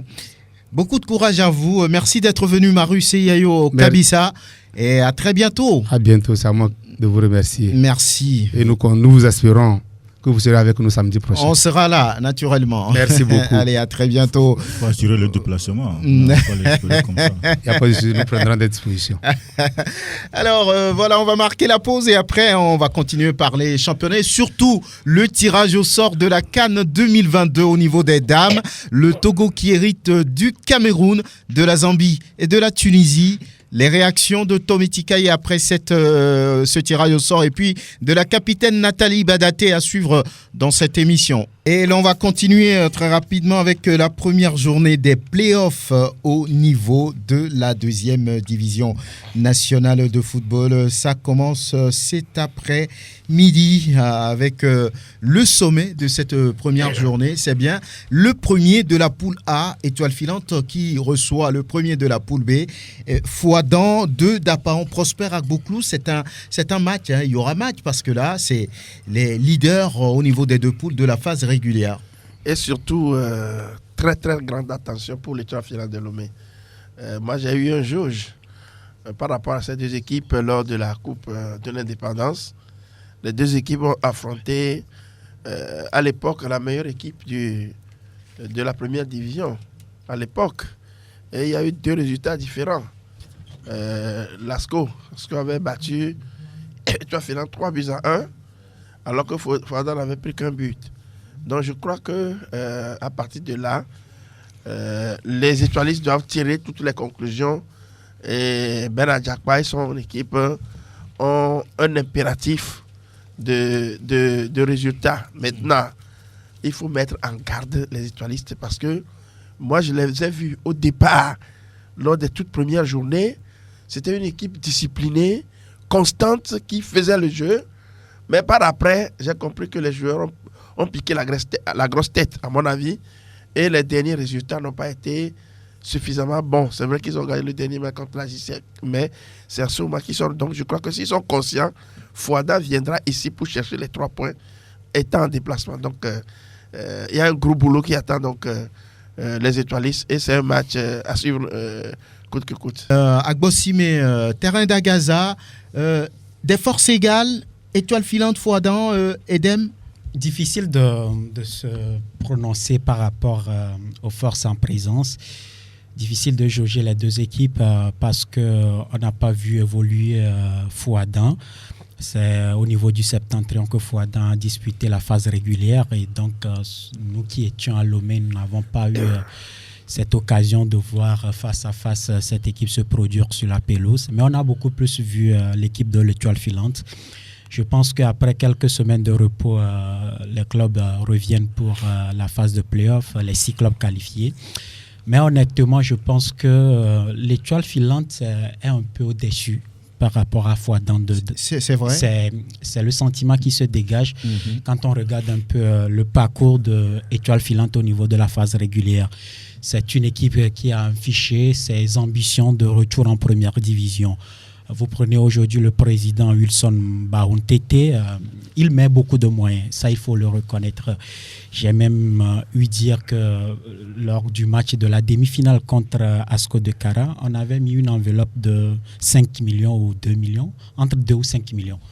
Si Étoile filante passait le cap de Asco, c'est que toute l'équipe avait une enveloppe de 5 millions. Pour se partager. Pour se partager. Donc, vous comprenez que, alors qu'ailleurs 5 millions, c'est le budget, c'est la subvention de tout un club. Donc, si on met juste 5 millions pour un match, pour un seul match, vous comprenez qu'au niveau du président Wilson Bahoun, on veut forcément revenir en première division. Il le fait si bien. Maintenant, après qu'il souffre par moment que nous portons aussi des critiques par rapport à certaines choses. Bon, j'aurais appris que Edem critique trop le président Wilson Bahoun. Non, quand c'est bien, on le dit, mais parfois, quand il y a aussi des manquements, que ces présidents de club souffrent qu'on le dise. Parce que parfois, moi, j'ai l'impression que quand on s'entoure de certaines personnes, ces gens-là n'ont pas le courage de dire parfois la vérité. Peut-être à cause de la poche du président. On se dit, si on dit la vérité au président, demain, je n'aurai pas mon 1000 francs, mon 2000 francs. Mais 2000 francs, donc à un moment donné, on ne dit pas véritablement la vérité au président. Donc, nous, les hommes de médias, quand on est devant le micro, dans les débats, qu'ils souffrent parfois, qu'on fasse des analyses constructives, objectives par rapport à la gestion au niveau de l'équipe. Donc, je l'encourage. Donc, pour vous, l'Étoile... Oui, l'Étoile sur le papier... 60-40%, qu'est-ce que ça donne? Je pense même 70. Oui, je ne sais pas, mais quelque chose me dit que Étoile filante est bien parti pour se qualifier en première division avec les moyens qui sont mis. Les joueurs sont là maintenant. Attention à ce complexe de supériorité. Derrière, il y a un groupe de supporters aussi organisé. Mais comme l'a dit Prosper, on a senti que sur les 2 ou 3 dernières journées, c'est une équipe qui était en dedans, totalement en dedans. Mais je pense que sur la dernière journée, on a vu Ben Tété Adjakpa qui a fait un travail formidable face à la JCA. Maintenant, c'est une autre compétition qui démarre parce que c'est 2 petits tickets qui sera la fin pour les 2 premières équipes pour le retour en première division, bien pour la qualification en première division. Je pense que Étoile filante est un client sérieux pour prétendre à décrocher l'un de ces 2 billets-là.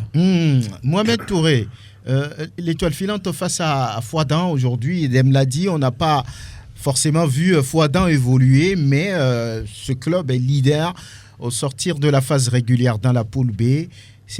À vos yeux, les forces sont égales ou voilà, l'Étoile filante à la faveur des pronostics? Bon, on peut dire, comme Edon l'a dit, que l'Étoile à la fin des pronostics, selon ce qu'on voit au sud ici. Mais moi, je dis que c'est un match équilibré. Et je peux dire que c'est, pour moi et sous réserve, peut-être c'est les 2 qui vont monter en première division qui s'affrontent. Parce que Fouada, c'est un club qui s'est bien préparé aussi. Même si on n'a pas eu les échos, c'est que Fouada a mis les moyens comme Étoile filante. Fouada aussi veut revenir en première division. En première division, il y a eu des moyens, surtout en début, qu'il y avait une bonne organisation autour de ce club. J'avais eu au début à changer avec un de ses dirigeants lors des recrutements. Je pense que Fouada voulait la remonter. Et Fouada, ils ont évolué pas à pas. Il n'y a pas eu du bruit autour de ce club. Et je pense que dès aujourd'hui, nous allons voir une équipe du Nord qui viendra dicter sa loi peut-être à une équipe du Sud, qu'on croit meilleure. Et par rapport à l'Étoile filante, je pense que les 2 ont fleuré le cas. Je pense que l'Étoile filante doit faire beaucoup attention parce qu'il y a toujours la pression le début du championnat a un peu floué les gens, ou bien nous ont floué, surtout les dirigeants qui pensent que l'Étoile filante est un club imbattable, qu'ils vont survoler facilement le championnat, et à partir où les résultats ont commencé par des matchs, tout ça, vous voyez la réaction des dirigeants de gauche à droite, ça n'allait pas. Et je pense que cette pression risque d'agir mal sur le club si cela continue. Donc je pense que quand vous allez à une compétition, soit ça a gagné, soit ça a perdu. Et c'est l'organisation de ce club. Mais quand vous pensez que les autres sont là seulement et que vous allez gagner tout le monde, vous ne pouvez pas vous gagner, je pense que l'Étoile filante risque à la fin du championnat de regretter. Donc je pense que les dirigeants qui nous écoutent doivent mettre les pieds à terre et savoir que tout le monde, les 6 clubs se valent. Et c'est la fin qui déterminera le meilleur. Franck Fouadam peut être l'AS Binan en première division. Oui, pourquoi pas. Fouadam peut être l'AS Binan, peut porter cette casquette, faire la surprise. Parce que c'est une équipe aussi qui a fait quasiment un parcours sans faute dans le Septentrion en terminant leader, même à décrocher son billet, même à 3 ou à 4 journées avant la fin de championnat. À 3 journées. Voilà, donc c'est une équipe, comme l'a dit Mohamed, il faut compter aussi avec cette équipe. Maintenant, comme je l'ai dit, au plan moyen, au plan motivation, on sent plus d'engagement au niveau du voilà, avec son président Wilson Baontete. Voilà pourquoi il dit la motivation elle est là si sur le terrain les joueurs se donnent à fond, mouillent le maillot, Étoile filante peut revenir en première division. On va d'abord écouter l'intendant de cette équipe de l'Étoile filante, Maurice Padé. C'est un choc entre premier et premier. C'est pour cela qu'il ne faut rien négliger. Le staff et les joueurs se sont bien entraînés. Mais ne voulant rien négliger, il va falloir que le 12e homme aussi soit là. Je voudrais parler des supporters. Il ne faudrait pas négliger ce côté-là. Il paraît que ça pèse beaucoup sur l'adversaire quand les supporters supportent effectivement leurs équipes. Au niveau technique, tout est fait. Dire à nos supporters que le choc des chocs, le premier contre le premier, il va falloir que tous les supporters, les sympathisants de l'Étoile filante soient au stade le samedi prochain pour supporter l'Étoile. Comme on le dit, c'est le choc des titans. Nous ne négligeons rien. Et nous ne voulons non plus que les supporters de l'Étoile filante doivent venir au stade. C'est un devoir pour nous qui sommes vraiment mordus par l'Étoile filante. Le samedi, on aurait souhaité voir un déferlement de émigrants, de motos, de voitures se diriger vers le stade de Borsibé à Gaza. Comme cela se faisait dans le temps. Voilà, comme cela se faisait dans le temps, l'intendant Maurice Padé de l'Étoile filante. On fait appel aux supporters du Shooting Star pour venir pousser le club à gagner ce match face à Fouadam. Attention à Fouadam, on ne parle pas beaucoup, il n'y a pas de trompette ni de tambour autour, mais c'est un club solide. Attention, et on espère voir du spectacle cet après-midi sur les installations d'Agaza. D'autres matchs prévus dans le cadre de cette première journée de la D2, les playoffs. C'est bien ce match entre Doumbé et Tambo, c'est à Kara. Et les ambitions sont affichées également de ce côté où on veut vraiment revenir en première division. Mais en attendant, on va voir ce qu'il se passe demain aussi entre Koroki et Espoir. Espoir tenu, vous le savez, par Bonfo Arimiao. Je crois que c'est une autre phase du championnat qui va commencer très bientôt. Nous allons vraiment nous préparer et attaquer les playoffs avec une autre manière. L'ambition ? C'est la montée. C'est la montée. Je crois d'abord l'ambition du club, c'est la montée. Moi-même, personnellement, mon ambition, c'est de faire monter Espoir de Zio en première division et tout passera par les victoires sur les 10 matchs. Et si vous acceptez que l'occasion me soit permise de vraiment dire merci à tous ceux qui ont concouru à ce que nous arrivions à ces playoffs et demandons au public de toujours nous accompagner comme ils ont toujours su le faire pour la phase des playoffs pour que vraiment notre ambition soit atteinte. Bonfou Arimeo, entraîneur de Espoir d'Uzio. Voilà, et là aussi c'est deuxième qui s'affrontent. On sait que dans le groupe B, il y a Fouadam comme premier, deuxième Koroki, troisième Doumbé. Et puis là, ça fait dans le groupe A aussi, c'est Étoile filante, Espoir et puis Tambo. Donc les deuxièmes se croisent aussi. Koroki, Mohamed, Koroki face à Espoir. Oui, c'est Koroki face à Espoir par rapport au premier match. Je pense que là-bas aussi, il y a un match à jouer, mais je pense que là-bas, l'intensité ne sera pas comme par rapport à Fodan et toi, Filante, je pense qu'aujourd'hui, tout le monde veut monter. Et on vient d'écouter l'entraîneur Bonfoy Mion qui veut remonter. Koreki aussi veut monter, mais tout va se jouer sur le terrain. Mais les deux clubs ne me rassurent pas tellement pour la montée. Koreki Espoir ne me rassure pas pour la montée, vu leur parcours et puis vu leur environnement. Donc, je pense que c'est des clubs qui sont qualifiés pour les playoffs. Mais je pense qu'ils vont s'arrêter là. Que dire de Doumbé Tambo, Edem? Doumbé Tambo.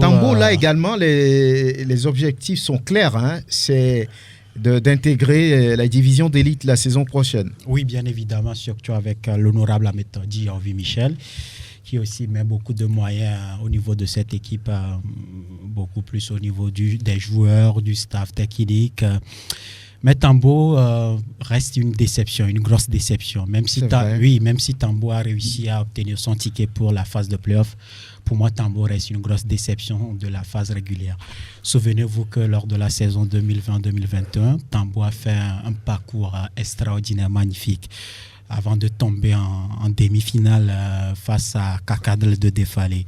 Et normalement, on devrait rester sur cette dynamique, cette lancée. Tambo devait jouer les premiers rôles dans le championnat parce qu'on a su garder l'effectif qui a fait ce parcours-là en 2020-2021. Mais on ne sait pas ce qui s'est passé. Le coach est toujours resté... je veux parler de Jolie Agbessi, qui est toujours resté comme patron du staff technique des Flèches Pimentées, de Dacha. Mais on n'a pas senti sur le terrain, on n'a pas véritablement senti cette équipe. Je ne sais pas ce qui s'est passé. Troisième, même au niveau de la phase régulière, nuit été, quelques contre-performances de Agaza, par exemple, même de Arabia qui a perdu des points par ici. Tambo pouvait échouer en phase régulière. Donc voilà pourquoi je dis Tambo fait partie des déceptions. Maintenant, c'est une partie du championnat qui est finie, qu'on doit oublier. Bonfoy Miao l'a dit, c'est une autre compétition qui commence maintenant. On va jouer 10 grosses journées. Et donc, il faudrait être solide, costaud durant ces 10 journées de compétition. Et à la fin, les 2 premières équipes seront qualifiées pour les playoffs. Tambo veut aller en première division. C'est l'objectif depuis le départ, depuis qu'on est passé de la 3e division, 2e division. On veut venir en première division. Mais pour moi, il manque quelque chose. Manque quelque chose.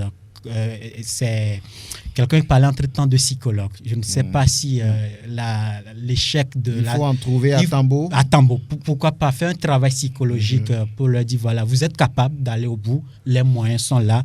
Maintenant, sur le terrain, il faut mouiller le maillot. Ils ont des joueurs, quand vous prenez en attaque, en milieu de terrain, même au niveau des postes de gardien de but, même Tony Agbessi Jolie, lui-même, c'est un joueur. Il sait quel discours tenir à ses poulains pour aller au bout. Mais il y a quelques grains de sable dans la machine. Je pense qu'avec un psychologue ou bien avec l'entourage de l'équipe, on peut remédier à tout cela pour permettre à Tambo de faire un magnifique parcours en play-off. Très bien, on va écouter Tony Agbessi, l'entraîneur des Flèches Pimentées de Dacha. Vous savez, les playoffs, on n'a que 10 matchs à jouer et ça va être que des finales à jouer. Je pense que c'est juste une compétition de coupe que nous allons jouer. Il faut qu'à chaque match, on s'en sorte avec une victoire. Parce que ce qui va se passer maintenant, c'est que 10 journées.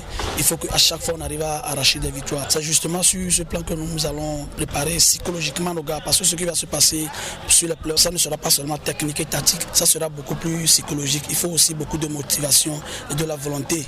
Donc je pense que c'est sur ce plan que nous allons beaucoup travailler. L'objectif est toujours là, c'est la montée. Oui, quand vous arrivez en play-off, même si on ne vous avait pas demandé de monter, quand vous arrivez en play-off, comme on le dit souvent, l'appétit vient mangeant. Et maintenant, je pense que nous avons le chemin tout droit devant nous. Il faudra encore se batailler pendant 10 journées. Tony Agbessi, entraîneur de Tambo, l'appétit vient en mangeant. Comme quelqu'un le dit, l'appétit mange en venant. Voilà. Franck, si vous permettez, il y a aussi un club qu'on ne doit pas négliger, Doumbé de Mango, et qui a au sein des joueurs expérimentés. Je pense que si tout se passe bien, on peut pas avoir une surprise que les 2 clubs de Savane reviennent en première division. En première division. Oui, Prosper, Doumbé Tambo. Oui, Doumbé Tambo, je crois que les uns les autres l'ont dit, Tambo reste quand même cette équipe-là qui a envie de revenir. Oui. Maintenant, Il y a eu quelques renforts dans Nukafu Victor et tous les autres qui sont allés. Est-ce que ça va suffire pour tenir la dragée haute à l'équipe de Doumbé quand on sait que ce sont des équipes qui ne parlent pas. Elles viennent, c'est pour jouer. Et quand on vient du nord pour jouer au niveau de la mer, je dis on quantifie assez d'énergie parce que vers le nord, c'est un peu plus en hauteur.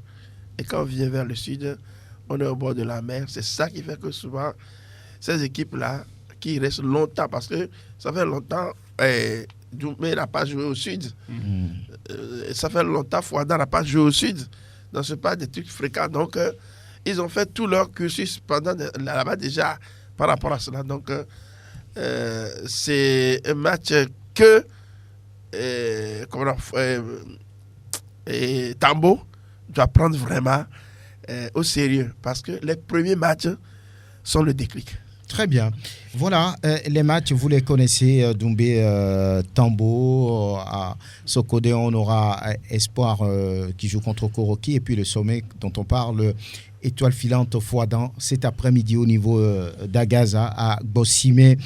Ici, la pause.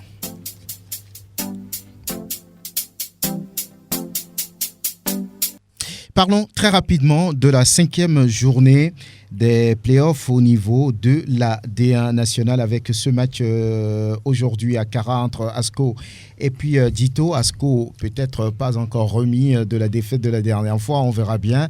Et au municipal aujourd'hui, on aura ce match AS Togo Port Gomido, les deux qui ont mal commencé la compétition.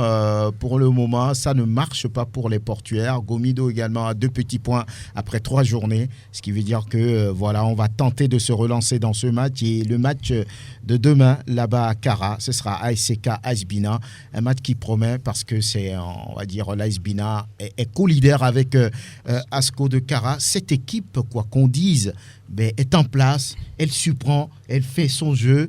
Voilà, on ne crie pas, mais on fait le travail. Mais jusqu'à quand? C'est la grosse interrogation parce qu'on n'a pas de profondeur de banc. Vous pensez qu'elles vont s'effriter ou bien qu'elle va s'effriter? Je pense surtout qu'il n'y a pas de profondeur de banc. Wadjalanta même l'a reconnu. Quand vous prenez les joueurs, c'est vrai que devant, on a 2 bons joueurs. Ridjouan, Tafa, c'est ça? Rilwan, bon, c'est lui, non? J'ai du mal à prononcer chaque fois son nom. Donc, il est très bon devant, même en milieu de terrain, on a de bons joueurs. Mais l'handicap au niveau de cette équipe, c'est la profondeur de banc. On n'est pas obligé de tourner l'effectif. À un moment donné, Wadjalantem a construit son équipe sur 15 joueurs. Et quand on va jouer mercredi, dimanche, j'ai peur pour cette équipe beaucoup plus au plan fraîcheur physique. Maintenant, pour l'instant, cette équipe arrive à tenir tête au cadre. Elle a réussi à faire face à Asco, à tenir tête, à battre même à Astogopor. Donc, c'est une équipe, pour moi, qui crée la surprise. Maintenant, je me demande, cette équipe va où? Elle veut se qualifier pour la Ligue des Champions, pour la Coupe CAF. Mais s'il y a la place... non, c'est qu'on ne peut pas construire... Vous voulez que l'ASBina perde ses matchs? Vous voulez que l'équipe perde les matchs? Franck, je n'ai jamais dit ça. Mais je me demande, elle va où? Elle veut se qualifier pour les Coupes continentales. Mais elle joue le championnat comme tout le monde. Attention Franck, et la qualification pour une coupe continentale, ça se prépare. Ce n'est pas un effet de surprise. On dit, ah tiens, on peut aller. Donc on va aller. La qualification pour une coupe continentale, c'est de l'argent. Mais qu'est-ce que vous voulez, vous, à votre Moi, niveau? je me demande, est-ce que les dirigeants, leur ambition, c'est de jouer une coupe continentale? Si c'est ça, d'accord, on va être derrière cette équipe. Si l'entraîneur, le coach Wadja le dit, s'il y a de la place, on va prendre, on va l'occuper. Maintenant, derrière, on a vu des équipes, Unisport, Koroki, sont qualifiées pour ces coupes continentales-là. Qu'est-ce que ces équipes ont su faire sur le continent? Rien. C'est comme si on a pris de l'argent jeté par la fenêtre, alors que cet argent-là pouvait servir à restructurer un peu les clubs, à être fort sur le plan local, avant de prétendre dans 3, dans 4 ans, dans 5 ans, à aller sur le continent. Très bien. Sur le continent, ce n'est pas quelque chose de 10 millions, ce n'est pas de 20 millions, ce n'est pas de 30 millions. Peut-être donc, que si on va prendre 50 millions pour jouer juste un premier tour et revenir à la maison, pour moi, il vaut mieux rester à la maison et donner la chance aux équipes qui sont vraiment prêtes, qui sont capables d'aller. Mais ces équipes qui sont prêtes, mais ne gagnent pas les matchs en championnat. Je n'ai jamais dit à Asbina de freiner son élan. Mais si Asbina se sent capable à la poitrine de faire face au continent, alors je leur souhaite bonne chance. Bien. Mohamed, vous? Oui, mais ce que Edem a dit là-bas m'a un peu choqué. C'est ça, on arrête le championnat. Non. Oui, puisque moi je ne vois aucun club togolais qui est prêt pour le continent. Même si on peut parler de l'ASCO, de la CK, il fut un temps à l'As Togoport, peut-être il y a eu la chance qui a souri. Mais dire qu'il y a les clubs togolais qui ont des moyens, qui sont prêts. Bon, on a vu ces dernières années, qu'est-ce que nos clubs ont fait? Rien. Tous les clubs sur le continent togolais se valent. Que ce soit l'AS Bina, que ce soit même à Bouessé, même tous, c'est la même. Quand ils sortent sur le continent, c'est le même profil. Donc je pense que l'AS Bina, s'il y a la chance que l'AS Bina soit première, gagne le titre, ça c'est une bonne chose. On ne sait pas qui est derrière, quel financement on apporte à ce club. Alors là, on ne peut pas dire que l'AS Bina veut aller où. Asco va où? Aska va où? Togo, tout le monde joue. Quand on regarde un peu l'effectif de l'Espina, on se demande aussi l'objectif sur le continent. Il faut commencer un jour quelque part. Il faut rêver. Le rêve. Ils sont en train de rêver. Voilà. Mais moi, je sais que cette équipe, quand vous écoutez Wadja, dans cette déclaration, il dit quand ça vient, on prend. Voilà. Quand ça vient, on prend. Quand les autres ne veulent pas prendre, l'AS Bina va prendre. Ça, c'est sûr et certain. Maintenant, quand les moyens, la compétition va arriver, qu'ils soient sortis, premier ou bien deuxième du groupe, ça revient aux dirigeants maintenant de faire ce qu'ils peuvent. Mais on ne peut pas leur dire tout de suite qu'est-ce qu'ils en veulent. Donc je crois qu'il y a la détermination. Et ça, c'est ça qui est implanté pratiquement dans l'ADN des joueurs. Quand vous les voyez, ils ne sont pas du tout à la limite. Ils se donnent. Donc je pense que Asbina reste un véritable trouble fait. Bien. Et les autres doivent sincèrement s'en méfier, et en commençant ce soir par ACK. On va écouter Abalo Dossé qui joue contre le dynamique togolais. Abalo Dossé dans ses prévisions. Notre objectif, c'est le championnat. On va se serrer les dents pour jouer, pour y arriver. On va se concentrer sur le prochain match. On va aborder le match en plus contre un adversaire qui n'a pas joué. Donc ça reste très compliqué. Voilà, et on parlait de ce match entre l'ASCK et l'AS Bina. Et que pense Orokura Tiagara? On est classé 4e, c'est le seul tournoi qui nous reste. On va se concentrer là-dessus, jouer jusqu'à la dernière minute. Le titre, au pire des cas, on est africain. l'AS Bina, c'est un adversaire sérieux, très sérieux. Dans notre zone là-bas, on se connaît tellement que c'est difficile de jouer. Mais comme je l'ai dit, quand vous voulez quelque chose, il faut se donner les moyens. Vous allez tout faire pour gagner ce match, pour se relancer vraiment. Nous allons tout faire. Voilà, si ce n'est pas le titre, être sur le continent, c'est ce qu'il dit. Ça veut dire que oui, quelque part, on respecte cet adversaire qu'est l'AS Bina. On va marquer la pause, le temps pour nous de respirer un tout petit peu avant d'aborder le tirage au sort de la CAN Maroc 2022. Ça y est, Tometi Kayi et ses joueuses connaissent désormais leurs adversaires de la prochaine CAN. Cette CAN qui va se dérouler du 2 au 23 juillet prochain au Maroc. Et hier, le tirage au sort a été fait et le Togo se retrouve dans le groupe B, comme les messieurs aussi qui se retrouvent dans le groupe B. Les dames aussi dans le groupe B aux côtés du Cameroun, vainqueur de la compétition en 2011, si je me trompe, 4 fois finaliste. Et puis voilà, on ne les présente plus. Il y a également la Zambie et puis la Tunisie. Tout de suite, Edem, on dit quoi? C'est facile? Je crois que, pour être honnête, la CAF a eu la main lourde par rapport à ce tirage dans le camp togolais. Pour une première participation tombée sur le Cameroun, vous l'avez dit, plusieurs fois finaliste. Vous prenez la Zambie, qui a même participé à la dernière compétition des Jeux Olympiques, qui a au moins 2 ou 3 participations à la CAN. Vous avez aussi la Tunisie, même si le football féminin n'est pas encore trop développé. Mais ils sont présents.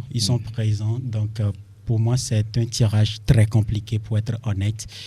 Mais on dit impossible n'est pas togolais. J'ai peur aujourd'hui parce qu'il n'y a pas une bonne préparation qui se fait par rapport aux éperviers dames. Vous voulez parler du championnat? Oui, et des stages aussi qui s'organisent. On vient de faire un stage. C'est un stage par période qui n'avantage pas l'équipe. J'ai dit quelque part que la dernière fois, je disais ici que le colonel Gikossi Akpovi commet un crime contre le football féminin. On m'a dit que c'est trop fort. OK. Le colonel Akpovi est en train de noyer le football féminin. En quoi faisant? Je pense que ça, c'est mieux. Ou en train de tuer le football féminin. Mais il y a le championnat qui va se jouer. On fait les stages. Qu'est-ce qu'il fait de mal? Franck, oui. Le colonel est un corps habillé. Je donne juste cet exemple-là. Si on l'apprend à manier l'âme, 3 jours, on le laisse. 5 mois après, il revient, on l'apprend. 5 mois, on le laisse. Est-ce qu'il va savoir vraiment comment on manie une arme à feu? Un autre exemple. Quand vous avez un enfant, vous le présentez pour l'examen du BPC ou bien pour le bac, vous l'inscrivez seulement pour l'examen. Et il reste à la maison. 9 mois, 7 mois, il reste à la maison, sans aller à l'école. Et à la fin, vous dites, va à l'examen. Ça, c'est un échec obligatoire. C'est le scénario aujourd'hui qui se passe au niveau du football féminin. Vous pensez que les éperviers dames ne sont pas bien préparés? Pour l'instant, on n'a même pas démarré les préparatifs. Mais on sort d'un stage, non? Ça, c'est comme, je ne sais pas, on dit verser de l'eau sur le dos du canard. Kosiro quoi. Bon? Oui, c'est ça. Un stage de 10 jours, on va aller rester. Quand on a eu la qualification, c'est 2 mois après qu'on est revenu sur la pelouse. On a encore fait 10 jours, on va rester peut-être 1 mois et demi, on va revenir. Il n'y a pas un suivi. Non, la compétition, c'est pour bientôt, on ne peut plus rester... D'abord, quand vous parlez de championnat féminin qu'on a annoncé sur le 14, moi, je n'ai pas de sentiment. Ça ne me dit rien. Ça ne me fait ni chaud ni froid. Mais pourquoi? Parce qu'aujourd'hui, cette fédération, elle a le ballon d'or en report de compétition. Ah bon? Oui. Depuis que le colonel est arrivé, tous les championnats, que ce soit au niveau des hommes, au niveau des femmes, on a toujours reporté. On n'a jamais donné une date, on a respecté. Donc, ne soyez pas surpris, peut-être le 12 mars, le 12 mai, on vous dise que bon... Non, il y a encore... le 14. Je dis peut-être le 12 mai, on va vous dire que compte tenu de ceci, on a encore reporté. Moi, je ne sais pas. C'est pour ça que je dis ça ne me fait ni chaud ni froid pour le moment. Je vais être Saint-Thomas que la compétition revienne le 14 avant que je n'applaudisse Très la fédération. Bien. Maintenant, la fédération a déjà fait un pas par rapport au nombre de clubs est retenu pour la compétition. C'est ce qu'on disait depuis à la fédération. La fédération ne peut pas évoluer avec le rythme des clubs. Franck, nous faisons aujourd'hui Samedi Sport. Ça démarre à 9h. Bon, à 9h, vous voulez lancer l'émission, un auditeur vous appelle. Pardon, je vais aller au marché acheter quelque chose. Attendez, quand je vais revenir du marché, vous allez commencer l'émission. Non, ça ne marche pas comme ça. C'est vous qui faites votre émission. C'est à 9h, ça démarre. Les auditeurs qui sont disponibles vont écouter. Bon, si celui qui va au marché revient, si par exemple il y a une rediffusion, il va l'écouter. S'il n'y a pas de diffusion, tant pis. On ne va pas évoluer au rythme des clubs. On l'a dit depuis. Si c'est 3 clubs qui sont en règle, jouer le championnat avec 3 clubs. L'essentiel, c'est de donner la compétition à ces filles. Vous ne voyez pas les éperviers dames faire quelque chose? Je n'ai jamais dit ça, Franck. Oui, je dis c'est un tirage compliqué. Même la sélectionneuse l'a reconnu, la capitaine l'a reconnu. On va les écouter tout à l'heure. Et donc, pour moi, si on se prépare bien, on fait d'abord un regroupement sur une longue durée, par exemple. Après, il y a ce championnat qui va arriver. Ça va permettre à Tometi Kayi d'avoir un champ large de sélection. Parce que ce ne sont pas ces filles qui nous ont qualifiés, ce ne sont pas les mêmes qu'on va prendre pour aller à la CAN. Il y aura 2 nouvelles têtes. La sélection, c'est l'entrée et la sortie. Vous entrez, vous sortez. Et donc, si on a toutes ces conditions réunies là, je pense que le Togo, si le Togo n'arrive pas à être dans les 2 premiers pour les quarts de finale, il y a encore une autre alternative, les 2 meilleurs troisièmes. Oui, c'est possible. C'est possible. Ouais. Voilà, tout est question de planification, de préparation, et je pense que si on donne les moyens à ces filles-là, elles vont surprendre comme elles l'ont fait avec cette première qualification historique. On va écouter d'ailleurs la sélectionneur Tometi Kayi après le tirage au sort. C'est un groupe à prendre au sérieux, vu la capacité de nos adversaires. Le Cameroun, un pays mondialiste, habitué de la CAN et plusieurs fois vice-championne de la compétition. La Zambie, qui vient de se qualifier pour les Jeux Olympiques, un pays aussi, un adversaire à prendre au sérieux. Et la Tunisie, avoir le parcours lors des éliminatoires de cette CAN, les scores, les résultats. Je dirais d'emblée que c'est un groupe difficile, mais qui n'est pas impossible. Donc, si nous nous mettons sérieusement au travail, nous pouvons faire partie des 2 premières équipes du groupe. Voilà, si nous nous mettons sérieusement au travail, on peut faire partir des 2 premiers du groupe. Tobeti Kayi, un groupe compliqué, un groupe à prendre au sérieux, a-t-elle dit? Oui, on dirait tout simplement que les Togolaises ont hérité du lourd. Mais c'était on va dire, attendu. Oui. Quand on est 115e de la FIFA, mais on ne peut pas s'offrir de petites sélections. Voilà, donc je crois que beaucoup du travail reste à faire. Je crois que nous avons été tous témoins du départ de cette équipe, comment elle est constituée, avec l'absence de championnat. Quel palliatif faudrait-il apporter pour régler les problèmes de manquement, les insuffisances? Bon, je crois que aujourd'hui nous sommes devant le fait accompli. Et la fédération et l'encadrement technique doivent savoir ce qu'on doit faire, parce que la compétition c'est dans 2 mois. Et 2 mois ne suffisent pas pour le faire. J'ai appris qu'ils ont mis en place un système de conditions physiques pour les joueuses. Attention, à 2 mois également, il faut savoir quand même mettre les joueuses dans les conditions qu'il faut pour qu'elles aillent suffisamment représenter le Togo. Maintenant, par rapport à nos adversaires, il est indubitablement constaté que tous ceux-là sont au-dessus de nous. Même si la Zambie, je ne l'ai jamais vu jouer, on doit se dire que c'est des adversaires qui sont au-dessus de nous. Maintenant, il faut parler psychologiquement aux joueuses. Il faut les préparer psychologiquement. C'est pour cette raison que je pense qu'il revient à la fédération de donner aussi l'occasion à l'entraînement technique de pouvoir se recycler également. Parce que c'est une compétition où on jouera, je crois, le 3, le 6 et le 9. Quand vous comptez à peu près, c'est bien serré.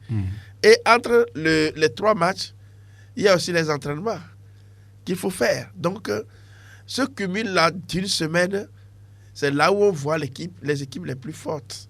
Donc, je crois que le travail psychologique aussi compte.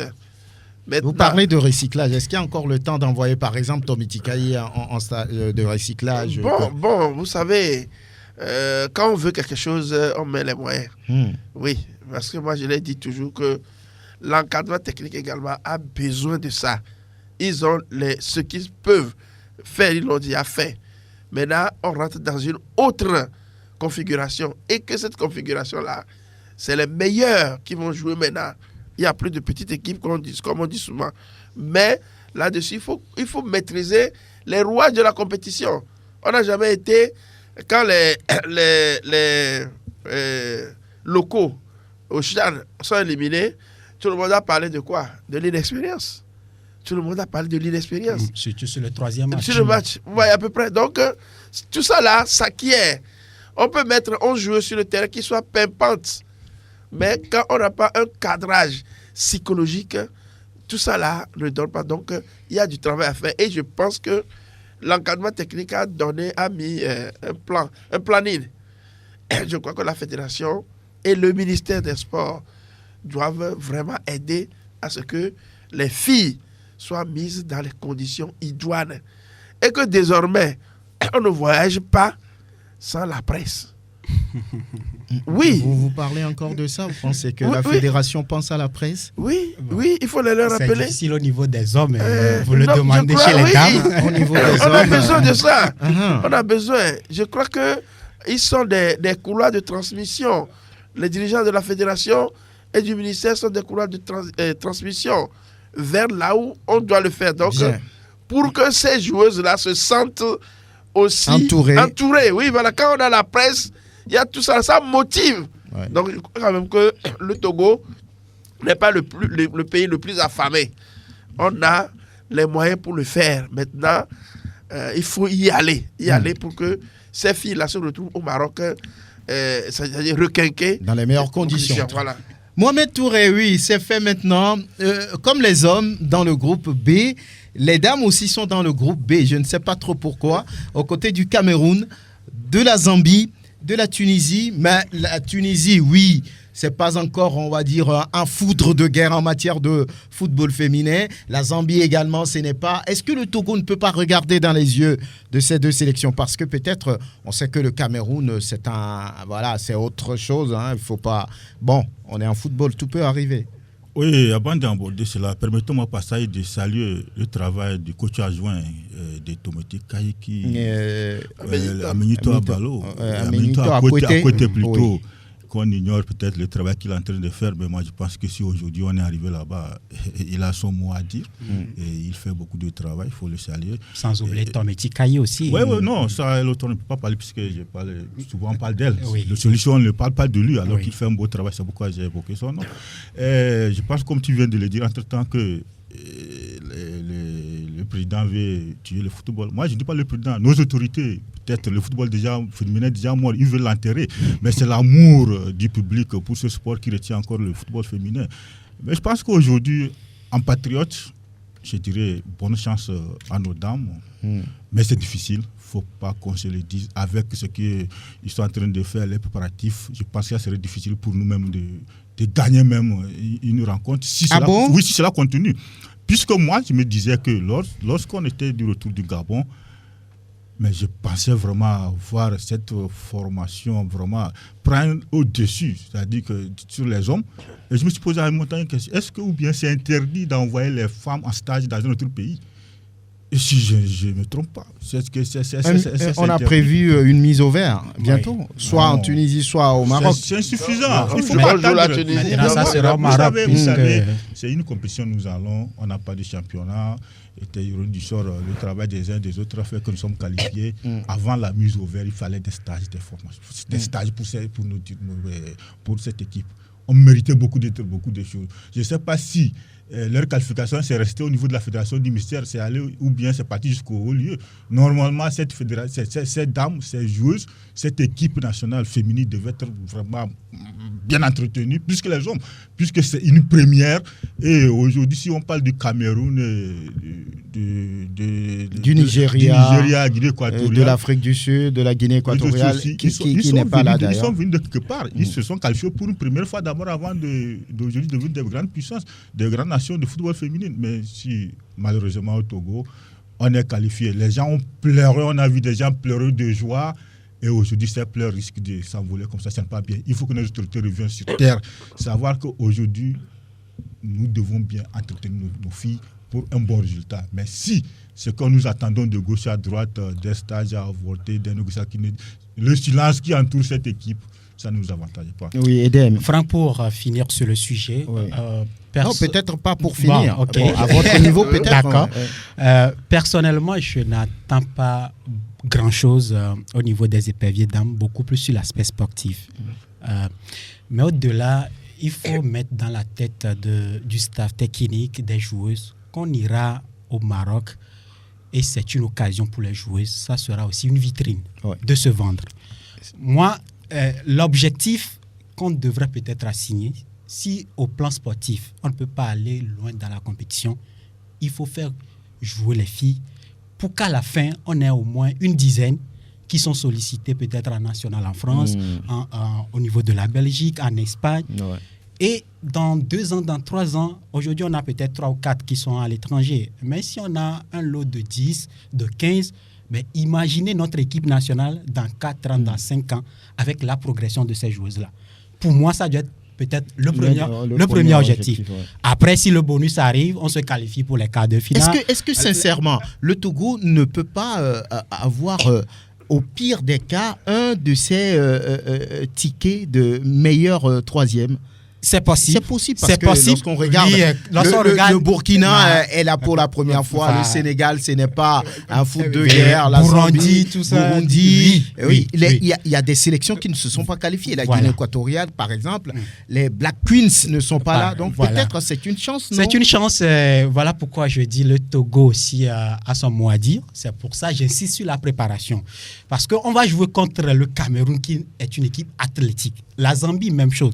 Mais si nos joueuses d'abord, vous les voyez morphologiquement, ça ne vous donne même pas envie de vous approcher d'elles. Oui, morphologiquement. Bon, le colonel même plutôt de croire en elle. Bon, ok, bon. Voilà. Je parle d'autre chose là.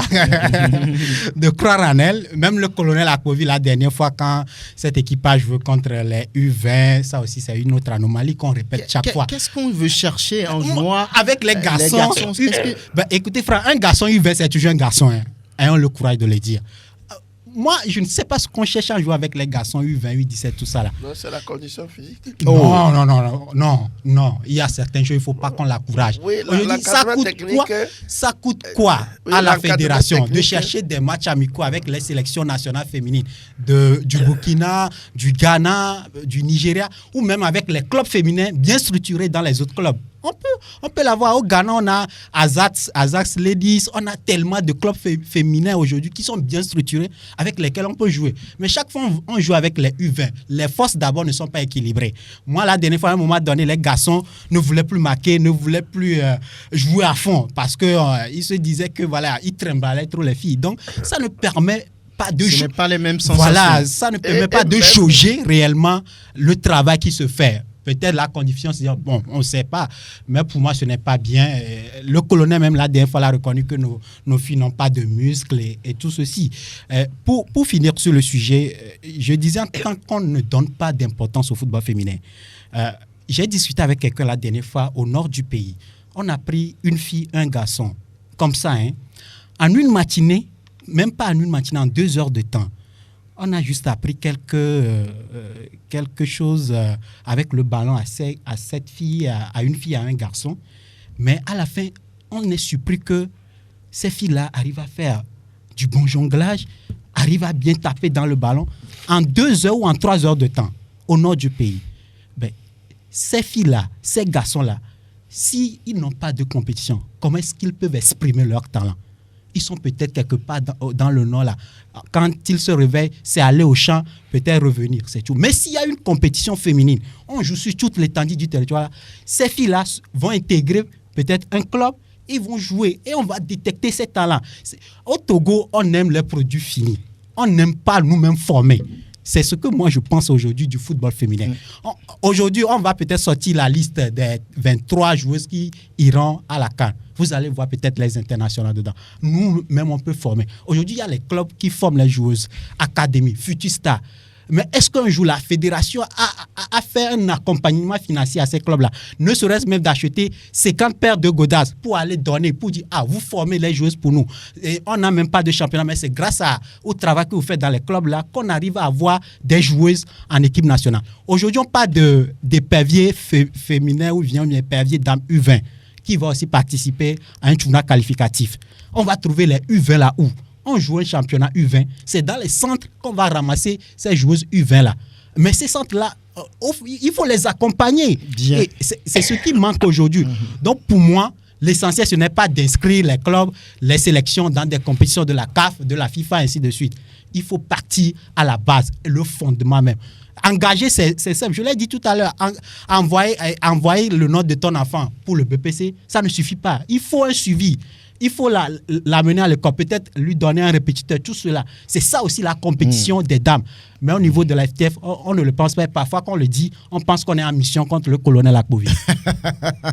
Oui, on va écouter la capitaine Nathalie Badaté. C'est un tirage pas du tout facile pour nous, le Togo, avec le Cameroun, la Zambie, qui sont des habitués à cette compétition où au sein d'elle, on trouve des joueuses de qualité et tout. Et à côté, il y a aussi la Tunisie, qui est aussi une équipe vraiment très joueuse. Mais bon, on va les tenir tête, donner le meilleur de nous, vu qu'on est un groupe vraiment solidaire, un groupe qui regorge beaucoup de talent. Et individuellement, on a toutes les capacités de pouvoir aller aussi loin que possible. Voilà, la capitaine des éperviers dames, Nathalie Badaté, voilà, qui dit, oui, c'est pas facile, mais on va leur regarder dans les yeux, on va leur tenir tête, c'est ce qu'elle a dit. On rappelle que le Togo se situe dans le groupe B, composé du Cameroun, de la Zambie et puis de la Tunisie. Les autres groupes, quand on voit un peu le groupe A, il y a le pays hôte, le Maroc, le Burkina Faso, le Sénégal et puis l'Ouganda. Le groupe C, la superpuissance de cette compétition, c'est les Super Falcons du Nigeria. 11 titres gagnés dans la compétition, il n'y a même pas d'égal. L'Afrique du Sud, les Banyana et puis le Burundi. Et on parlera aussi du Botswana. Voilà ce qu'il faut retenir par rapport à ce tirage au sort de la CAN des dames qui commence le 2 juillet prochain pour prendre fin le 23 du même mois. Encore une fois, le groupe B, Cameroun, Zambie, Tunisie, Togo. On va parler également des hommes parce que l'échéance approche, la date des éliminatoires, ça commence, vous le savez, le 30 mai. La première journée, c'est entre le 30 mai et le 14 juin, ce qui veut dire que oui, aujourd'hui, on est le 30 avril, le mois a pris fin. Il reste le mois demain, un mois pour aller défier Eswatini, les boucliers du roi. Voilà, c'est leur surnom. Et puis, vous savez que le Togo aussi, là, les hommes aussi se retrouvent dans le groupe B avec le Burkina Faso qu'on considère comme la tête de série, le favori naturel de ce groupe. Après, il y a le Cap-Vert qui était à la dernière CAN aussi en 3e position, le Togo. Et puis, le petit pousset, selon les observateurs, c'est Eswatini, ex-Swaziland, les boucliers du roi que le Togo va jouer en premier à domicile. Voilà, on espère que le stade de Kégué va être prêt et que le public va envahir le stade pour pousser les éperviers à gagner sur ce premier match, parce que c'est de ça qu'il s'agit. Les matchs à la maison, les matchs à domicile, il ne faudra jamais se louper là-dessus. Et c'est comme ça qu'on peut se qualifier à la Coupe d'Afrique des Nations de football. Et certains journalistes burkinabés se sont prononcés par rapport à ce groupe du Togo. On va pouvoir les écouter. Je pense qu'on aurait pu avoir un groupe beaucoup plus jouable que celui-là. On a un groupe où pratiquement il y aura 3 adversaires pour 2 places. C'est vrai, le Burkina est tête de série, donc favori de cette poule, mais derrière il y a le Cap-Vert qu'on a déjà joué donc, aux éliminatoires de la Coupe d'Afrique au Cameroun, donc fraîchement. Et vous savez que le Cap-Vert nous a causé des problèmes en éliminatoire.